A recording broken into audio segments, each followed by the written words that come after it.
We open on a scene of pure carnage, with bodies strewn across a blood-drenched floor. Amidst the wreckage, the only survivor collapses to his knees, his voice cracking as he asks why they do this when they were so close to achieving glory. The camera pushes in on the executive director's face, twisted in a raw, desperate scream. Stunned by this ultimate betrayal, he's suddenly yanked up by the collar by one of the men, who smirks and asks, "You really want to know why?" Kim Young-jin, identified as test subject 81, shoots him a death glare and questions if he's truly that clueless about what's unfolding. But the director just explodes, roaring at him to shut his mouth, because he wasn't the one being addressed. His gaze then locks onto another man, calling him out by name, Baek Woo-hyun.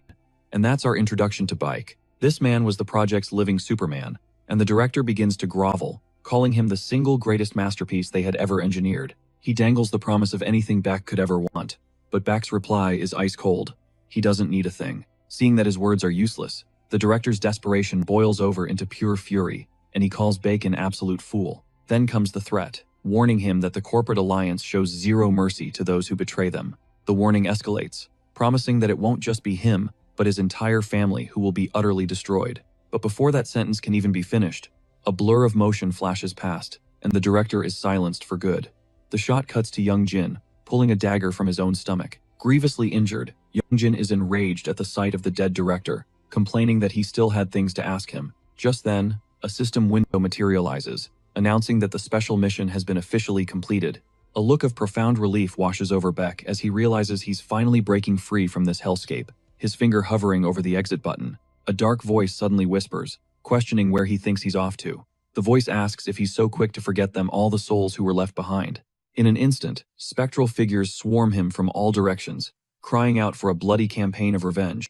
But Baek flatly denies their plea. He declares that he's exhausted and has already sacrificed more than enough, believing this is his only way out, but Young-jin shouts his name. He pays the call, no mind, stating he's returning to his own world and leaving his partner with a sad, enigmatic smile. He asks him to pass on his apologies to the others before slamming the button. Smash cut to a boy jolting awake in his bed, absolutely terrified. Panting hard, he sits bolt upright and scans his surroundings, realizing he's in his old bedroom. A wave of shock hits him as he wonders if he actually made it home, and how much time had gone by. Snatching his phone, he sees it's the very same day he was ripped away to that other world. Zero time has passed. He rushes to a mirror and sees that his powerful, battle-hardened hunter's body has vanished, making it all feel like a fever dream. But the memories from that personal hell come flooding back, invading his thoughts. His eyes burn with hatred as he relives the gruesome battles. He remembers the feeling of fighting in chains against freakish monsters and all the violent acts he was forced to commit simply to survive. A vision of a girl's face flashes in his mind, begging him for help, pleading that she didn't want to die. The director's threat echoes in his skull, and he knows with chilling certainty it was never a dream. The sensations were far too vivid. The 10 years he endured there were terrifyingly real. All of a sudden, his phone begins to vibrate on the desk, showing an incoming call from Young Naeon. The name feels familiar, but he can't pinpoint where he knows it from. When he picks up, the girl on the other end erupts, demanding to know if he bailed on the promise they made. She reminds him they had a deal to meet up tonight, and orders him to get his butt over there immediately. Without even letting him get a word in, she just hangs up on him. After a beat of stunned silence, it finally clicks, and he recognizes that voice. It belonged to his only close colleague, the one person he considered a true friend at his job. And with that realization, the absolute worst memory surfaces. She was the one who persuaded him to try playing Reverse Planet.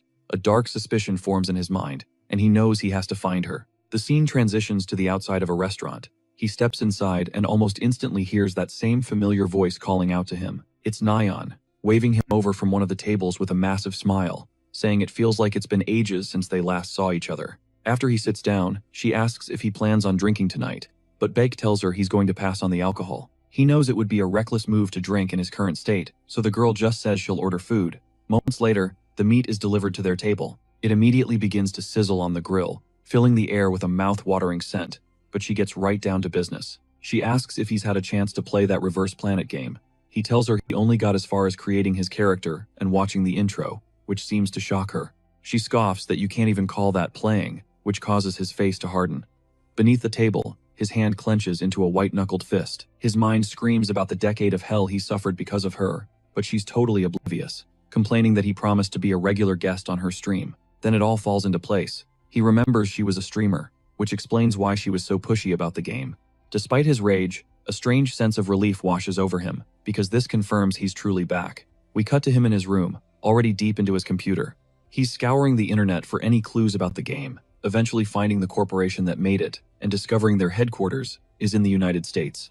But he scraps that idea almost immediately, knowing full well that nobody on Earth would ever believe such a bat-crap insane story. He recalls the kind of danger that would put him in. The terrifying what-ifs swarmed his mind. What if they found him, completely defeated? He couldn't help but wonder what the point of all this investigating even was. He made it out. That's all that mattered. He decided to just drop it.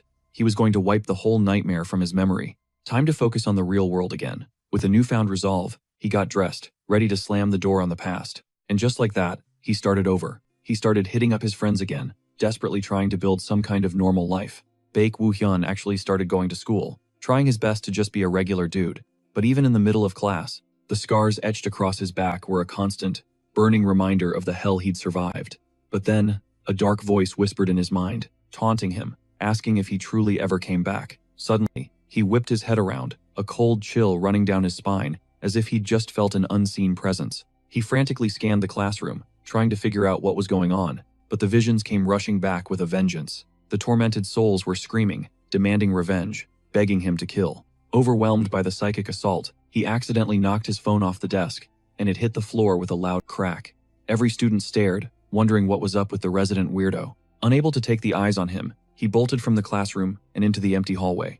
Totally lost, he slumped against the wall, and a shadowy hand clamped down on his shoulder, whispering his name. The second a classmate actually touched him, his combat instincts took over, and he grabbed the boy's arm in a vice grip. Baek twisted his arm on pure instinct, leaving the other student completely stunned by the sudden violence. In that instant, a horrifying vision seared his mind, himself holding a dagger dripping with blood, the memory of ambushing someone from behind flooding his senses. The kid cried out, asking what he was doing, which finally snapped him out of it. He immediately let go of his classmate, apologizing and rambling about how he got spooked and wasn't thinking straight. The student mentioned that everyone's been noticing how strange he's been acting lately. Trying to get a grip, Baek grabbed a soda from the vending machine and cracked it open. After that, he found an empty bench in the courtyard and sat down, just trying to breathe. But it was no use. One of the dark souls materialized at his feet, whispering his name again as the voices swirled around him, pleading with him to return and get revenge for them all. He just told them to shut up. That's when Neon appeared out of nowhere, calling out his name. When she saw the absolute despair on his face, she rushed over, saying he looked ghostly pale, and asking if something had happened. He tried to brush it off, insisting he was fine, but it was a total lie. The girl offered to help, and in that moment, something clicked in his head. He abruptly said goodbye, telling her he had to go back, as the phantom souls clung to his feet. The scene snaps to a sterile room with a single capsule, and he finally accepts that this torment is never going to end. So, if the souls refused to leave him in peace, he was going to settle this himself. He placed his hand on the machine. He thought to himself that this world wasn't any different from that hell anymore. With a look of grim determination, he climbed into the capsule, ready to dive back into that nightmare. Only this time, he was going to make damn sure he finished it the right way, once and for all. A system message welcomed him back. He materializes in what looks like the game's tutorial. Catching his reflection, he realizes he's in the waiting room of the in-game lab. But he was pissed. He wanted to go back to hell, not this clean, peaceful lobby. The system prompted him to confirm his appearance. He figured he might as well play along with the tutorial for now. First thing, he dove into the settings and switched off the combat assist. He was way past needing training wheels for that. The game then shifted to skill configuration, telling him to pick an element. Then, the skill tree popped up the system used to power up your character. The whole element framework is called a build, and there are literally professional gamers who research this stuff. He instantly remembered the build that turned him into a superhuman monster and selected it without a second thought. Abruptly, a loudspeaker crackled to life, a voice addressing him as Test Subject Number 48. The voice then informed him that a week had passed since the last experiment, which made him freeze. He realized the game conveniently fast-forwards through the awakening process, which was basically a torture session. He figured no sane person would ever want to experience that, even in a game. The voice then instructed him to proceed to the next room to start the experiment. But when he peered inside, he was greeted by a massive combat robot just waiting for him. He recognized the machine instantly, an Etnel robot. It was specifically designed to eliminate the project's test subjects, and with that, his first tutorial mission appeared: defeat the giant robot. But he noticed something off about it. It was one of the earliest, clunkiest models of the machine. At that exact moment, a traumatic memory surged back, a young boy screaming, begging him for help. He remembered the absolute massacre that robot was responsible for, how it slaughtered everyone right in front of him. With its single red eye glowing ominously, the machine powered up for an attack. The Etnel then charged, full throttle, ready to obliterate him without a hint of mercy. But he stood his ground, thinking that this situation was no different from the hell he just left. His eyes began to glow a brilliant gold, his anger at the researchers' cruelty boiling over. The Etnel swung with colossal force, aiming a devastating blow straight for the protagonist's head. However, with an incredible burst of speed, he dodged the strike like it was in slow motion. The machine's other arm lashed out, trying to grab him in a relentless assault, but he effortlessly evaded it once again. He stalks toward the robot's chassis, slamming a hand against the cold metal, figuring the final build is tough, but this prototype is just a knockoff. With one brutal strike, he completely shatters the machine's head, putting his raw power on full display. The resulting explosion sends shrapnel flying across the entire floor. A synthetic voice then crackles over the loudspeaker, declaring the experiment a success and his performance exemplary. With the tutorial mission officially cleared, the voice praises his off-the-charts aptitude for skills. But just as the system preps for the next trial, a strange, crackling energy begins to envelop him. Suddenly, alarms blare to life. The calm announcer's voice is now a desperate scream, yelling about a government invasion. In an instant, a woman hijacks the entire system. Her message is broadcast to all the test subjects. She tells them to use the power they were given and escape the facility, and he immediately recognizes her voice. Just like that, his second tutorial mission pops up. Escape the laboratory. A massive explosion rocks the building, and he knows. His number one priority is getting the hell out. He bolts through the decimated hallway, wondering just how many bombs have already detonated. He rounds a corner into a blazing inferno and comes face to face with a critically injured soldier. The man clocks him as one of the victims, and grunts that if he's made it this far, he must be desperate to live. To even the odds, the soldier triggers a hidden mechanism, telling him he can give him a little boost. A section of the wall retracts, unveiling a fully stocked armory. Take whatever you need, the soldier urges, shoving a flare into his hand. Pop this when you get outside. It'll signal for rescue. An instant later, the soldier's arm falls limp. Our hero wonders if the man just died right in front of him. He pauses for a second, just staring at the arsenal laid out before him. But then he spots the wreckage of the robot and remembers this is all just a game. This has to be a cinematic cutscene. He walks right past the high-tech firearms and instead grabs a much more sinister-looking scythe attached to a long chain. The moment he grips it, that strange energy surges through him as ghostly apparitions swirl around him. The perspective shifts to a young woman, letting out a groan at having to stream the most mainstream game in the entire country. This is Kang Soyol, a pro streamer, whose indie gamer cred is taking a massive hit. In her live chat, viewers are absolutely clowning on her, but she fires back that this was their donation goal. She insists that a promise is a promise, one she'd never break for her fans, but her chat is ruthless, immediately spamming all the time she totally bailed on her promises. Trying to pivot, she announces the official start of her challenge to conquer Reverse Planet. Inside the game, she finalizes her character's look and selects the fire element as her affinity. Then, she navigates to the combat assistance setting, which is at a default 50%. But her chat instantly floods with messages, demanding she crank it down to 0 and clear the tutorial with no help at all. She flashes back to her research. The clear rate for the tutorial with 0 assistance is basically non-existent. She knows she's a cracked gamer, but playing with no assist is a certified suicide run. But right as she's about to refuse, a special quest alert appears, offering a fat stack of cash as a reward. Her eyes practically turn into dollar signs.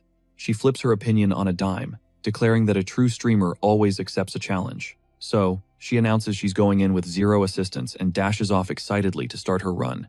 Standing before the first gate, she nervously asks her chat if they're 100% sure about this. The result is an absolute disaster. She gets flattened in 2 minutes flat and bursts into tears, whining about how unfair the game is. Her chat kind of agrees, but is mostly just spamming emotes and roasting her for getting wiped by a tutorial bot. Back at the respawn point, she sighs that all she has to do now is escape, but a new system window interrupts her. The second mission kicks off, and the game begins an automatic party search. She wonders out loud if clearing it with a party still counts as beating the challenge, but her chat immediately accuses her of trying to get carried. The search fails, though, leaving her totally baffled, especially for a game this insanely popular. Then, her chat explains the catch. She can only party up with other players, who have also set their combat assistance to 0. The viewers lose it, laughing at the idea that she might be the one who needs to get carried this time. Just as she's about to rage quit the mission, the system finds a match and yanks her in. She's teleported away, screaming that she's totally screwed, but her words die in her throat when she sees what's waiting for her. She materializes at the rendezvous point and is greeted by a mountain of mangled robot parts. Completely shocked, she tells her chat that this situation is legit serious and not a joke. The craziest part? She realizes all this insane damage was done without any weapons. A huge grin spreads across her face as she realizes she just hit the jackpot and found the perfect gigachad to carry her to victory. The camera zooms in on a blood-soaked knife, dripping ominously onto the grimy floor. Our protagonist is standing over a body, encircled by the husks of defeated bots, a menacing purple light glowing in his eyes. He turns his head slowly, locking his gaze on her. The girl calls out tentatively, excuse me?" to the figure down the hall. But in the blink of an eye, he vanishes and reappears right in front of her, pressing the cold blade of the knife to her throat. Covered in someone else's blood, he glares at her from inches away, the tension becoming suffocating. She's frozen in shock, with the razor-sharp steel practically on her skin, with no idea what to do. Cowering, she begs him to spare her. He just blinks, then pulls the knife away. "Oh, whoops," he says. "My mistake." Spotting his suit, she clocks that they're in the same party and rushes to his side, introducing herself as the streamer Kang Soyol. She then asks for permission to record him for her stream, assuring him his face will be completely hidden, but he abruptly grinds to a halt. She's totally bewildered, wondering why he just stopped cold. Then, out of nowhere, a squad of soldiers materializes in the hallway. They scream out their orders. "We don't need him alive." Without a moment's hesitation, they unleash a merciless storm of bullets on the two of them. The streamer dives for cover, absolutely freaking out and complaining about how insane the tutorial's difficulty is. In the middle of the chaos, she starts worrying about the guy who was supposed to be her carry, yelling to see if he's okay through the gunfire. But he's effortlessly weaving through every single bullet in midair, like they're moving in slow motion. He then uses his weapons chain to launch himself forward and blitzes the soldiers. He transforms into a pure blur of destruction, neutralizing everyone and leaving the girl and her entire chat completely stunned. From her hiding spot, she asks her chat if this is even possible, because it looks completely unreal. She's baffled, wondering what kind of skill he could possibly be using, especially since the color of his eyes has completely changed. A viewer chimes in, explaining that it's the perfect being skill. This just leaves her more baffled. She remembers that's a famously useless skill that literally prevents you from using any other abilities. And here's the breakdown on the perfect being skill, a core element of the game. It skyrockets your physical stats to an insane degree, but the catch is, it locks you out of every other skill in the game. Because of this crippling disadvantage, it's universally known as the single worst skill you can pick. The streamer is absolutely stumped that someone would intentionally choose a build like that. It makes zero sense. She considers that maybe it's a strategy to hyper-focus on stats, but he's still only at level 1. So how in the world is he pulling off these Matrix-level moves, dodging a literal bullet hell? Utterly mystified, she questions who this mysterious player truly is.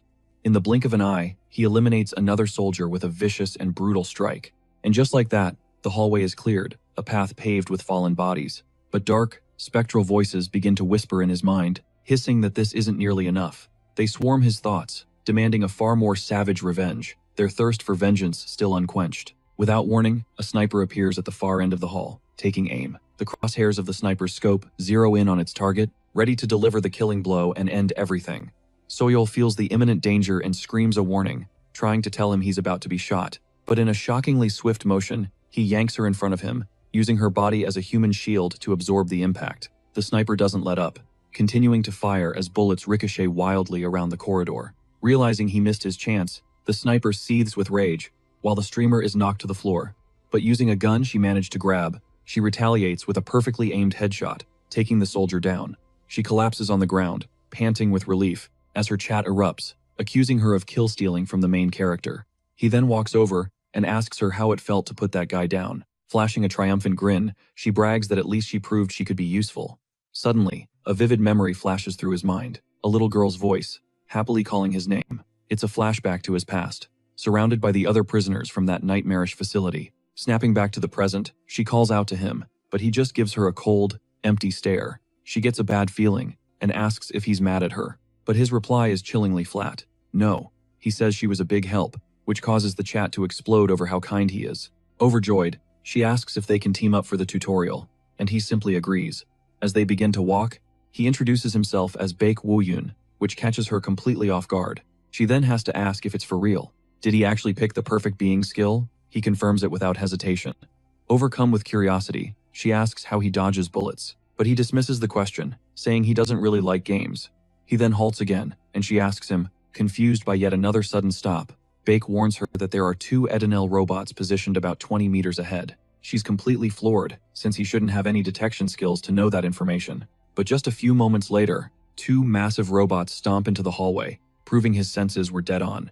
He calmly walks toward them, remarking that he actually used to love playing in the game's Coliseum. With a dark energy radiating from him, he charges and unleashes a devastating blow on one of the mechs. The strike connects with explosive force, completely obliterating the machine. He carries on the assault, mentioning how intensely he used to play back in his Coliseum days. With a look of pure confidence, he reveals he was skilled enough to hit the official rankings. And with one final, crushing impact, he annihilates the last robot, effortlessly clearing their path. The chat goes absolutely ballistic, and she asks if being a Coliseum ranker is really that big of a deal. Someone then explains that back in the day, those rankers became the first pro players, legends like the famous player Butler. She's completely shook, since Butler is the most legendary pro player in the world. Back just calls for her to move out, and she scrambles to follow, buzzing with excitement over this massive revelation. They finally reach the end of the long corridor, where a masked figure is waiting for them. So you've dragged yourselves all the way here, the man sneers, threatening that this very spot is about to become their tomb. A wicked grin spreads across his face. It's the tutorial boss, the guard captain, sneering that they're about to join their dead comrades. The moment Bake hears this, his entire demeanor shifts, his face contorts with pure, unadulterated rage and a thirst for vengeance, as the ethereal souls of his fallen friends begin to appear. They twist in spectral agony on the ground, their voices whispering into his mind, urging him to quickly slaughter the monster who took them down. The captain roars, charging straight for them, and vowing that none of them will escape alive. Soul instantly snaps into a defensive stance to help. She starts unloading her weapon to lay down cover fire for Bake, but her rounds just spark and deflect off the boss, who's surrounded by some kind of shimmering barrier. She screams that she'll provide backup, but Bake just stares back at her with a chillingly empty gaze, thinking that even if this is just a game, he's going to unleash every last bit of his power on this man. In a single, explosive movement, he lands a devastating blow that makes the captain feel the raw force of the impact. The collision unleashes a massive shockwave, blasting the boss backward with overwhelming power, leaving the streamer utterly stunned. She has no idea what just unfolded. The captain, however, scrambles to his feet in a fury, screaming at the protagonist. He calls him a disgusting, worthless insect. A chilling frost crackles around his gauntlets as he launches himself at Bake with everything he's got. Bake effortlessly sidesteps the icy assault, which completely obliterates the floor where he was just standing, enraging the captain even more. He furiously demands to know how long Bake thinks he can keep dodging. He then unleashes a spinning vortex of ice that hurtles toward Bake, and the attack connects, sending him flying. He's slammed with brutal force into the hallway wall, but he pushes himself up, balling his fist, poised to counter the enemy's assault with a direct strike. He drives his fist square into the captain's face, who visibly reels from the crushing impact. The boss stumbles back from the sheer power of the punch, all while Bake glares at him with an ice-cold expression. Abruptly, the whispers of the souls return, telling him not to unleash his full strength just yet. They hiss that the captain doesn't deserve a quick death, pleading with him to rip the man to shreds. The captain, completely baffled, can only wonder aloud. How could a simple test subject possess this insane level of power? Bake glances down at his own hands and replies with chilling calm, saying he has the captain to thank for it. With one final, devastating blow, a spray of crimson explodes across the room, ending the battle for good, as the system confirms his victory. Saul is completely speechless, struggling to process what just happened. She starts cheering that they finally took down the boss, while Bake just looms over the body. He then raises his fist to deliver the finishing blow, but the streamer shouts his name, telling him it's time to get out of there. He agrees and turns away, leaving the captain's crumpled form on the ground as they head through the exit door. Saul lets out a huge sigh of relief, celebrating that they actually managed to escape. Just then, the system officially confirms their success. She asks if he's planning to jump into the main questline, but he shuts her down, saying that's more than enough for him. He's done for the day and is logging off.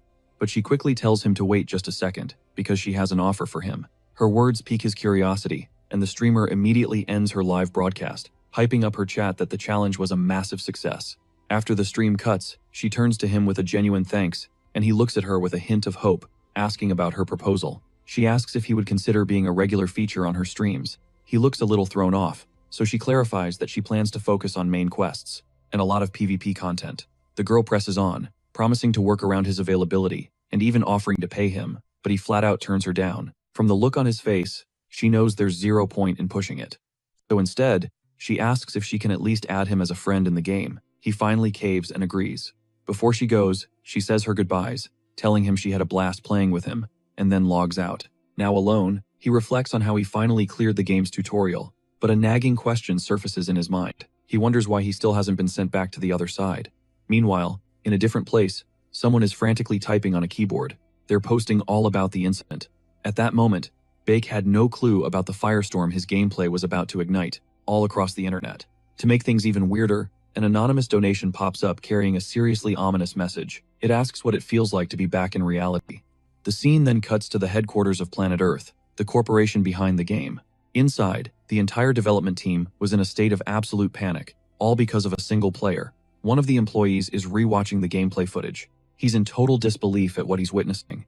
The team debates how this guy beat a boss with 0 weapons and no aim assist. The worried team leader asks if they're certain it wasn't a hack, but the lead technician confirms they've scrubbed everything and found no trace of program modifications. He explains that he's seen every type of hacker imaginable, from the ones who can clip through walls, but he's never, ever witnessed movements this ridiculously precise. The young man then yells that this level of control is physically impossible to achieve, even with the best cheat engine.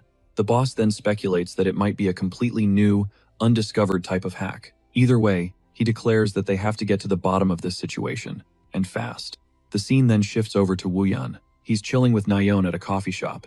He asks her, looking a little surprised, if the online forums are really blowing up because of him. Absolutely buzzing with excitement, she confirms that the internet is in total meltdown over his performance. Nayeon then shows him that the community's consensus is that his insane achievement was definitely a confirmed hack. Nayeon admits her jaw hit the floor watching the clip, and Woohyun just shrugs, saying it's a good thing she even knew it was him. She's like, dude, I knew you were cracked, but not that cracked. And for him, that explains the message he got. She immediately asks what message he's talking about, but he gets a little shifty. Then you can see the gears turning in her head, and it clicks. She shouts, no way. Did the game devs hit you up? Are they seriously trying to bust you for hacking? He just gives a simple nod, explaining that the invitation was actually passed along by the streamer who broadcast his fight. Nayeon starts stressing about all the drama this is going to stir up, asking if he's really going to accept the challenge. Woohyun pauses, lost in thought. This is his one and only shot to get in front of the game developers, so he finally confirms he's in, sending his friend into a full-blown hype spiral. She thinks it's the perfect chance to clear his name, but he waves it off, saying he couldn't care less about that. Nayeon fires back that his fighting style is completely unique. She insists it would be impossible not to recognize his moves, explaining that even the top-tier pros are given away by their signature habits. Her words leave him thinking. She slumps into her chair, relieved, admitting she's glad he accepted because it would take the heat off the streamer. He's totally lost, failing to see how any of this connects back to the girl, but she looks at him with pure impatience. She lays it out for him. The angry mob would come for him first, sure, but they would eventually turn their rage on the streamer who gave him the platform. The thought of the streamer getting caught in the crossfire has Woohyun staring into his glass. A silent, pivotal decision is made. Then, the scene snaps over to Kang Soyeol. She gets his message and explodes with joy, massively relieved. She can already see the view counts going through the roof. Parked in front of her setup, she immediately starts hammering out the announcement, telling her entire community to get ready for a legendary event. And with that, the official announcement drops. The stream to settle the hack controversy is officially on. 4 days crawl by, and the moment of truth finally arrives. Inside the world of Reverse Planet, Woohyun's avatar materializes. The streamer, Soyeol, greets him, absolutely buzzing with energy as she runs up, apologizing for all the chaos. But he's cool with it, saying it's no big deal. He then cuts straight to the chase, asking if she also thinks he's using some kind of cheat. Soyeol instantly denies it. No way. She says she saw the unhinged intensity in his eyes, and you just can't fake that. He finds her reason pretty interesting. She just tells him it's time to get the show on the road, and with a bright smile and a wave, Soyeol kicks off the live stream. As she welcomes her audience, her eyes go wide at the insane viewer count. She announces that the man of the hour, Woohyun, is here to put all the rumors to rest. With the calm of a seasoned pro, Woohyun formally introduces himself to the thousands of people watching. Soyeol begs the chat to behave, then turns to Woohyun for his take on the whole drama before they get started. He just calls it absurd that this is even a debate, which immediately splits the chat. Soyeol then drops a bombshell. A special guest is here for the verification. At that very moment, a man materializes out of a pillar of blue light right in front of them. He introduces himself as Park Gumyeon, the head of operations for the game company itself. Woohyun instantly realizes this guy might have answers, and he fully intends to grill him after the test. The streamer thanks the exec for coming and politely introduces Woo Hyun, while the leader just sizes the player up. His internal thought? This kid? He doesn't look like anything special. The exec announces he's guiding them to the official verification area. They're teleported to a private training room that leaves even Soyeol impressed. The GM explains they'll be observing his combat skills. It's a place Woo Hyun has never seen before. The leader then asks if he agrees to the terms. He accepts without a moment's hesitation. The executive then strides toward a massive metal door to begin the test. It groans open slowly, revealing the monster waiting inside for our protagonist. From the darkness emerges a massive training robot with glowing red eyes. The leader announces they'll kick things off with the intermediate-level robot. Woo Hyun's focus sharpens to a razor's edge. A dark memory flashes in his mind, shadowy hands grabbing at him, screaming for revenge. All while the exec watches the feed on his tablet. A cruel smile spreads across the exec's face as he thinks, now, they'll just kill each other. But a sudden, deafening crash shatters the silence. Completely thrown, the man whips around only to find an empty space. He has no idea where the player disappeared to. Startled, he looks back at his tablet. The words kill each other, echoing in his mind. That's when the screen begins to shake violently. The glass strains, almost cracking from the sheer intensity of the scene, before the entire device shatters in his hands as he stands there, speechless at what he's witnessing.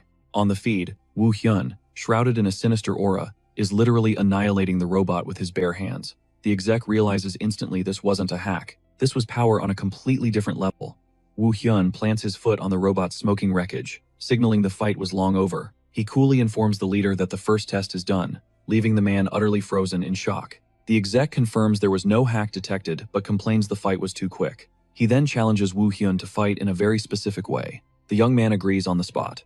This new test is designed to prove he isn't using an auto-combat hack. The GM then tasks him with defeating 3 robots at once, using only a chainsaw. Even the exec knows the conditions are ridiculously unfair, making victory look like a total pipe dream. Then, without a single warning, 3 brand new training bots materialize out of thin air, boxing our protagonist in. But even outnumbered and outgunned, Woo Hyun doesn't even flinch. He starts spinning his chain at an absolutely absurd speed, turning it into a literal blur. He rockets forward with insane agility, sliding under one bot's attack as he winds up his own, skidding across the polished floor. The young man whips the chain, using the momentum to slingshot himself around and knock his targets completely off balance. In a flash, he snares one of the robots in his chains, turning it into a makeshift wrecking ball. His eyes are locked in with a laser focus, mapping out every single move for the perfect takedown. And in the blink of an eye, all 3 bots are reduced to nothing but scrap metal, with zero chance to even process what happened. Totally hyped, Soyeol screams that she knew his chain moved like it had a mind of its own. But the leader is on a whole different wavelength, thinking to himself that they've already snagged enough data for their analysis. Still, a little thought creeps in. He wonders how this player would handle a real challenge, like an advanced level machine. A sly grin spreads across his face as he decides it's time to crank this test up to 11. Right on cue, a massive new door grinds open. Thick, theatrical smoke floods the arena, and from within the darkness, 2 sinister red eyes flare to life, staring daggers right at our protagonist.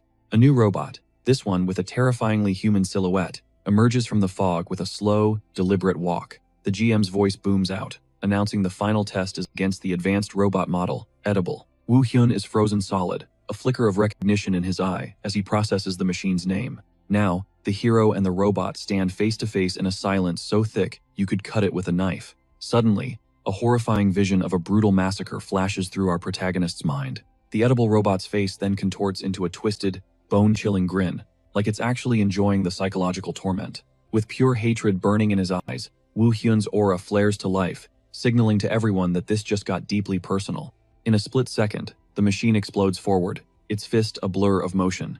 He manages to twist away, but not fast enough, earning a fresh cut across his cheek. But a smirk plays on his lips at the challenge. He clenches his fist until his knuckles are white, bracing himself to counter the bot's assault. Wasting zero time, he unleashes a powerful counterstrike, slamming his fist dead center into the machine's chassis. The exchange of blows is so freaking intense they're literally tearing the arena walls apart. He instantly realizes this thing's power is on another level. A single clean hit could be fatal. But to make things even worse, the robot's armor was ridiculously tanky. His attacks weren't even leaving a scratch, highlighting the massive difference in their power levels. Spotting an opening, the machine surges forward again. It gives him zero time to think, so he decides on a new strategy, a relentless, non-stop barrage until something finally connects. Watching from the control room, Soyeol and the leader are on the edge of their seats, captivated by the sheer brutality of this throwdown. The man is in disbelief that this kid is actually managing to go toe-to-toe with their top-tier robot. Slowly but surely, the protagonist starts to dominate the battle. He's completely turning the tables in his favor, and with that, the leader decides he's seen more than enough and pulls the plug on the test. Out of nowhere, the robot pixelates into nothing in a flash of blue light, leaving Woo Hyun standing there totally confused. The GM explains that he just despawned the machine, since they had already collected all the data they needed. He confirms that there was no hack involved, proving Woo Hyun's skill is 100% legit. Soyul is ecstatic, celebrating that they've finally proven he wasn't some hacker, squashing all the rumors. She then hammers the point home to her audience that his skills are so insane they actually look like hacks. And with that final thought, she ends the stream. It peaked with over 100,000 viewers watching live. The leader thanks both of them for showing up, but Woo Hyun just shrugs it off, saying it was no big deal. The GM, clearly impressed by his humility, gets ready to dip but is stopped by him. Woo Hyun says he has a really important question, which gets the man's attention. He then asks if there's a bug in the game, a bug that literally stops someone from being able to log out. But the leader denies it, saying he's never heard of a game-breaking error that severe. The man says his goodbyes and vanishes in a flash of blue light, leaving the two players standing alone in the wrecked arena. Soyul thanks him again and offers to split the cash from the stream, and he tells her to go ahead and contact him. She thinks to herself it would be a huge waste to just let a talent like him go, but he can sense she's holding something back. In the end, she chickens out, says goodbye, and vanishes too. She silently promises she'll find him again later. The scene cuts, and now Neon is calling him, hyped to try out the PvP mode. We're told that PvP, or player versus player, is a huge part of the game's core experience. He asks her if that's the only reason she hit him up, and she just yanks him along, buzzing with excitement for a fight.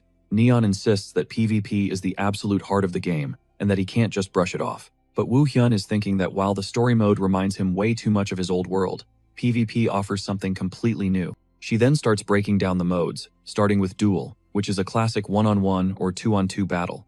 Next, she pulls up Conflict mode. It features 5-on-5 team battles. And finally, Survival, a massive battle royale where the last person standing takes the win. She suggests they hop into a team battle and even offers to help him with his character build, but he turns her down flat. He thinks to himself that he already has the perfect build, the exact same one that made him a living legend in his other world. With that thought, he starts setting up his skills. While Neon gets herself ready for the match, the young man decides their starting point should be the military base. A total death trap.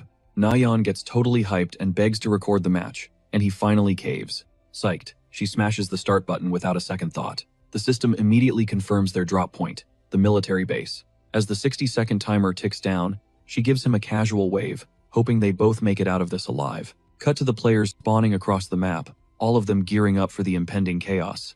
Elsewhere, some random player is complaining that the loot in the hallway is absolute garbage. He knows he needs to bail, fast. But lurking just out of view, Woo Hyun melts out of the shadows. In that instant, the entire base explodes into a war zone of gunfire and detonations.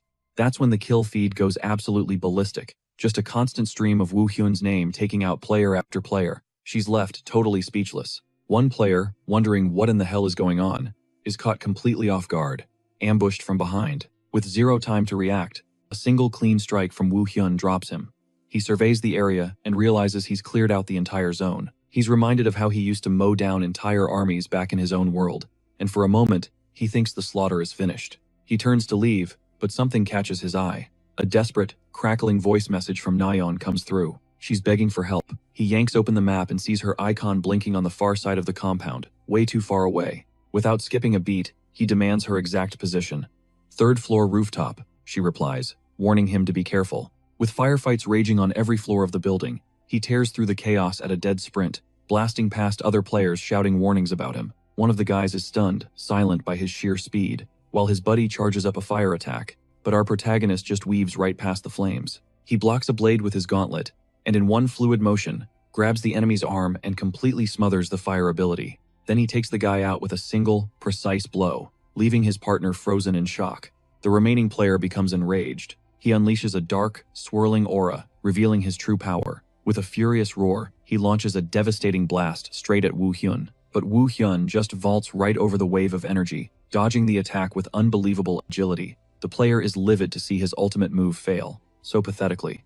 Before the guy can even blink, our protagonist closes the distance and slashes him with his knife. With an icy stare, he confirms another kill, clearing his path to the building. He immediately breaks back into a full-speed sprint. He ignores the trail of bodies in his wake and, along the way, even manages to clip another enemy without slowing down. Another player lines up a perfect shot, thinking he has a chance, but gets effortlessly taken down from behind.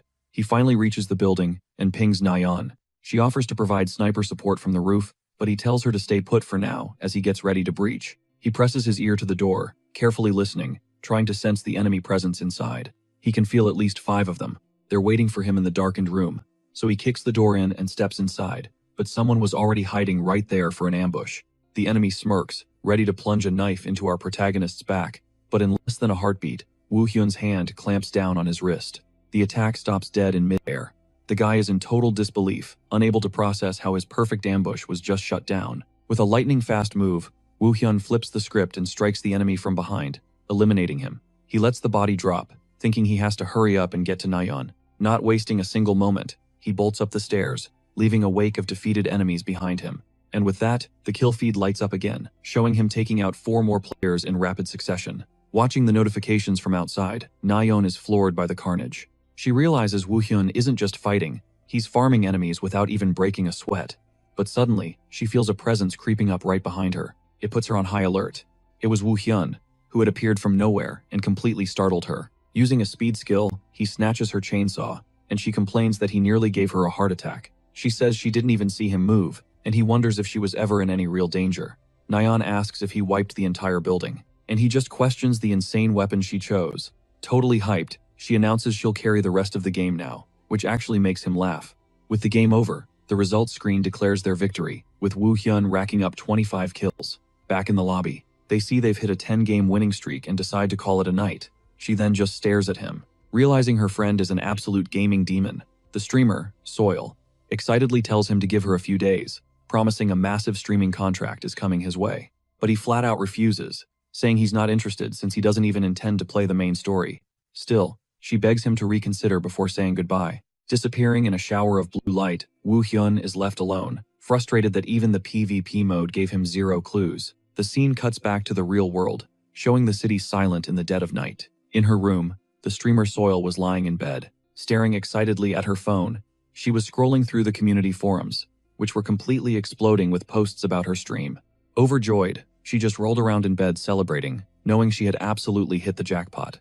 She remembers the peak viewer count, still unable to believe it soared past 100,000 viewers, and with that realization, she feels a sudden sting of regret. She was totally daydreaming about co-streaming with Woo Hyun, but reality hit hard when she remembered how he shut down the idea of ever becoming a streamer. So, her first move, she figures, is to at least get him paid for the stream they did. But the moment she checks their earnings, her eyes practically bug out of her head in disbelief. The scene snaps to the next day, with Woo Hyun meeting Nayeon at a cafe. She flips open her laptop and shows him a full-blown streamer project, leaving him completely lost. Nayeon launches into the presentation she painstakingly put together, but he is 100% not impressed. He reminds her she said he could just play by himself, without having to engage with a single soul, so she pivots to a whole new concept, a kind of variety/observation show. The pitch is simple. A cast would watch his gameplay and provide all the commentary. This way, she explains, his only job is to dominate the game, and she'd handle 100% of the talking. She even throws in the idea of bringing on a pro commentator if they needed extra hype. Nayeon sweetens the deal with an even 50-50 profit split, but he keeps hitting her with a hard no. That's when it dawns on her. The payment from Soil must have already gone through. He pulls out his phone to check. He hunts for that email he got earlier, the one he hadn't even bothered to open.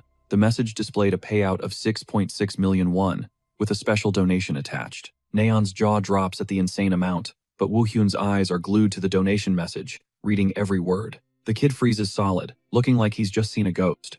The messages were from some viewer who knew he had returned from that place. He realizes this person doesn't just know his secret past, their screen name is a massive clue. Utterly panicked, he leaps out of his chair. Who could possibly know, he thinks, spiraling. He desperately asks her to trace the donor, but she has to break the news that it's against the rules. That's when it hits him. The only channel he has to communicate with this mysterious person is through streaming. His mind is made up. He declares he'll become a streamer, leaving Nayeon absolutely floored. But to lock it in, Woo Hyun tells her he has a single condition she has to accept. Friday night rolls in, a time when the city unwinds. But for the hardcore gamers, it's prime time to assemble in front of their screens. The game's forums were on fire, the entire community holding its breath for Superman's stream. We then cut to the virtual studio, 5 minutes before they're scheduled to go live. Nayeon was visibly a wreck, but her partner tries to calm her nerves, telling her they were more than prepared. He introduces himself as Cha Sung-chol, a professional caster for the game Reverse Planet. He casually mentions that he never thought anyone, aside from Soyeol, could ever manage to get Superman on a stream. In that instant, the on-air light flashes red, signaling the start of the legendary broadcast. Putting on a brave face, Nayeon and Sung-cheol introduce themselves to the thousands of viewers flooding in. She starts to get a little awkward, noticing the chat is already getting heated about the main event not being on screen. But then, a twist. She reveals that Superman was already logged into the game, waiting for the signal. She explains the whole format is observational, with them breaking down the hero's every move. Nayeon then hypes up the crowd, asking if they're finally ready to witness the match. She shoots a text to Woo-hyun, giving him the green light to kick things off. With that, a distorted voice crackles over a radio signal, rambling on about some kind of interdimensional agency. The voice explains that the objective is to rescue survivors, so they can make it out of the forest alive. Then, a mission screen materializes, ordering him to link up with the agency. He stares out at the forest, and a cold dread washes over him. The landscape is a perfect replica of his dark past. A traumatic memory flashes through his mind, of how he was forced to do nothing but run for his life in that other world. But with a burning look of resolve, he decides this time will be totally different. Out of nowhere, an enemy scout spots him and fires a flare into the sky, exposing his position. A heartbeat later, masked guards swarm from the shadows, completely surrounding the area to trap him. They get the command to assault him from 3 directions, setting up a deadly ambush. Without a shred of hesitation, the hostiles leap from the trees, closing in on Woo-hyun from all sides. His eyes flash with a deep-seated hatred. He vows to himself that he's going to finish every last one of them, right here, right now. A raw need for revenge consumes him as he charges forward with murderous intent. The guards immediately open fire, unleashing a hailstorm of bullets toward the hero. But with unbelievable skill, he whips out his chain and deflects the entire volley. One of the bullets ricochets back and shatters a guard's weapon, leaving him stunned. That same bullet then strikes a grenade on another soldier's belt, causing a massive explosion that completely vaporizes the enemy. The guards call him an idiot for charging in alone, rushing him with everything they've got. But he launches into an acrobatic mid-air spin, expertly snaring 2 enemies at once with his chain. The chain cinches tight, locking the guards in place with no hope of escape. With a ferocious tug, he smashes their heads together in mid-air. Without missing a beat, the hero begins swinging the chain at an insane velocity. He then slams their bodies directly into the ground, cracking the earth and creating a small crater. The impact is absolutely brutal, leaving the enemies mangled and coughing up blood. Seizing the moment, he moves like a phantom and eliminates the other guards who were still on their feet. With razor-sharp focus, he listens for the remaining enemies as they search for him, completely ready for whatever they throw at him. To protect his identity, the broadcast automatically activates a protocol. Back in the studio, the commentators' jaws are on the floor. They are absolutely losing their minds over a playstyle this wild. Shang Cho is starting to spiral, thinking there's no way this guy is just aggroing mobs with zero strategy. It's pure insanity. And right on cue, a donation message flashes across the screen, asking if this dude's ability has literally 0 cooldown. When the question is thrown his way, the commentator shuts it down. Positive, it's not a cheat. He breaks it down. The build looks like a hack, but it's actually a galaxy brain play, using the game's core mechanics. The skill, he explains, is just a buff to his physical stats. It does nothing for his weapon skills. He says this means if a real-life Superman could even handle the strain, he could actually fight like this. With laser focus, our protagonist braces for the incoming enemy wave. But just then, a flood of new guards materializes, completely swarming him. They're closing in for the final blow when a man named Kim Chol steps onto the scene, identifying himself as the agency's top dog. So, turns out the agency is a government squad that handles invaders from another dimension. Their 9-to-5 is basically containing the insane threats that spill out of the reverse world. Woo-hyun immediately clocks the leader, stunned by the gear he's rocking. Kim Cheol then offers an apology, assuming he's just another victim, who managed to escape from the laboratory. But Woo-hyun sets the record straight, explaining he jacked the radio from an agent, who was already on the inside. The leader's face falls. He knows the agent is history, and the hero picks up on his trademark compassion. With that, Kim Cheol asks him to hang back with them, until they can properly verify who he is. The mission complete screen erupts, rewarding him with a level up and a shiny new skill point. The scene then slams to a shot of the interdimensional agency's imposing headquarters. Inside, Woo-hyun finds himself posted up in a counseling room, trying to process the insane turn his life has taken. He flashes back to the other world, to how he grinded his way up the ladder by taking on every dirty job the corporations threw at him. The #1 gig was always subjugating the reverse world, which meant he was constantly thrown into battles against monstrous creatures. The Corps just used him as their personal cleanup crew, and that's how he first got entangled with the agency. Just then, a woman glides into the room, and memories of his past clashes with the organization hit him like a truck. She introduces herself as Lee Yu-jin, an agent from Team 1 of the Interdimensional Agency. Woo Hyun knows that name instantly. The agent gives him props for surviving this long, and with that, she lays it all out. From this moment on, he's got two paths to choose from. Path number 1 was to live as a protected civilian, but he'd have to lock his powers away for good. Path number 2 was to become one of them, an agent. Yu-jin warns him that if he picks the agent life, he'll be thrown into their training gauntlet first. He gets quiet, the irony hitting him hard. He's already taken out 7 of their agents, and now he has the chance to become their co-worker. She looks him dead in the eye and asks what it's gonna be. The quiet life of a civilian, or the life of an agent? After a moment of deep thought, he locks his hands together, steeled for the decision he's about to make. Woo Hyun knows that being a civilian would just funnel him right back to the corporations, a life he desperately wants to leave behind. So he tells Yu-jin he's going to become an agent, and her face lights up with the news. She lets out a huge sigh of relief, muttering about how the corporations were poaching all of the agency's best talent. She uses the moment to warn him that tons of people regret signing contracts with those private companies. Yu-jin explains that they're all flash and no substance, totally lacking in experience, unlike the agency, which has a legendary track record. The agency already possesses all the crucial knowledge for training the awakened and winning real fights. But Woo Hyun already knows that even with their fat paychecks, the corporations have led countless agents to their graves. He can't forget the time he had to literally slice open some guy's stomach just to collect his payment. That single, brutal incident blew his cover and led to the agency hunting him down for a hot minute. Snapping back to the present, Yu-jin says she'll get him registered and tosses him a work phone. Woo Hyun asks what the next step is, and she tells him he'll start as a probationary agent. Before she dips, she adds that she's seriously rooting for him to land on her team. He remembers his past, feeling a deep sense of debt to Yu-jin because of what went down. After all, she was the one who spearheaded the raid on the lab that saved not just his life, but the lives of his comrades too. Watching this all unfold, a viewer is totally baffled, thinking the dialogue with the NPC is way too fluid and natural. The commentator is shook too, because NPCs aren't supposed to be able to hold a conversation like that. We're shown that the NPC Yu-jin was only coded with basic dialogue choices, not the ability to have a real back and forth. But then it clicks for Songju, he knows the truth. This is an incredibly advanced artificial intelligence. It's a fully responsive AI that can communicate and vibe with players on the fly. He explains that this level of tech burns through so many resources it was considered a pipe dream for online games. The shocking conclusion is that the company never solved the resource issue. Instead, they buried the AI in the game as a super secret Easter egg, and the condition to trigger it was to start the game on the hardest setting with no combat assists, which is exactly what Woo Hyun did. With this massive discovery, the girl comments that the community forums are probably about to catch fire. Far away, a famous streamer's interest is piqued, and he's already thinking about inviting this rookie on his stream as a guest. Back at the studio, Seong Keel announces that the story portion has wrapped, but now it's time for some player versus player action.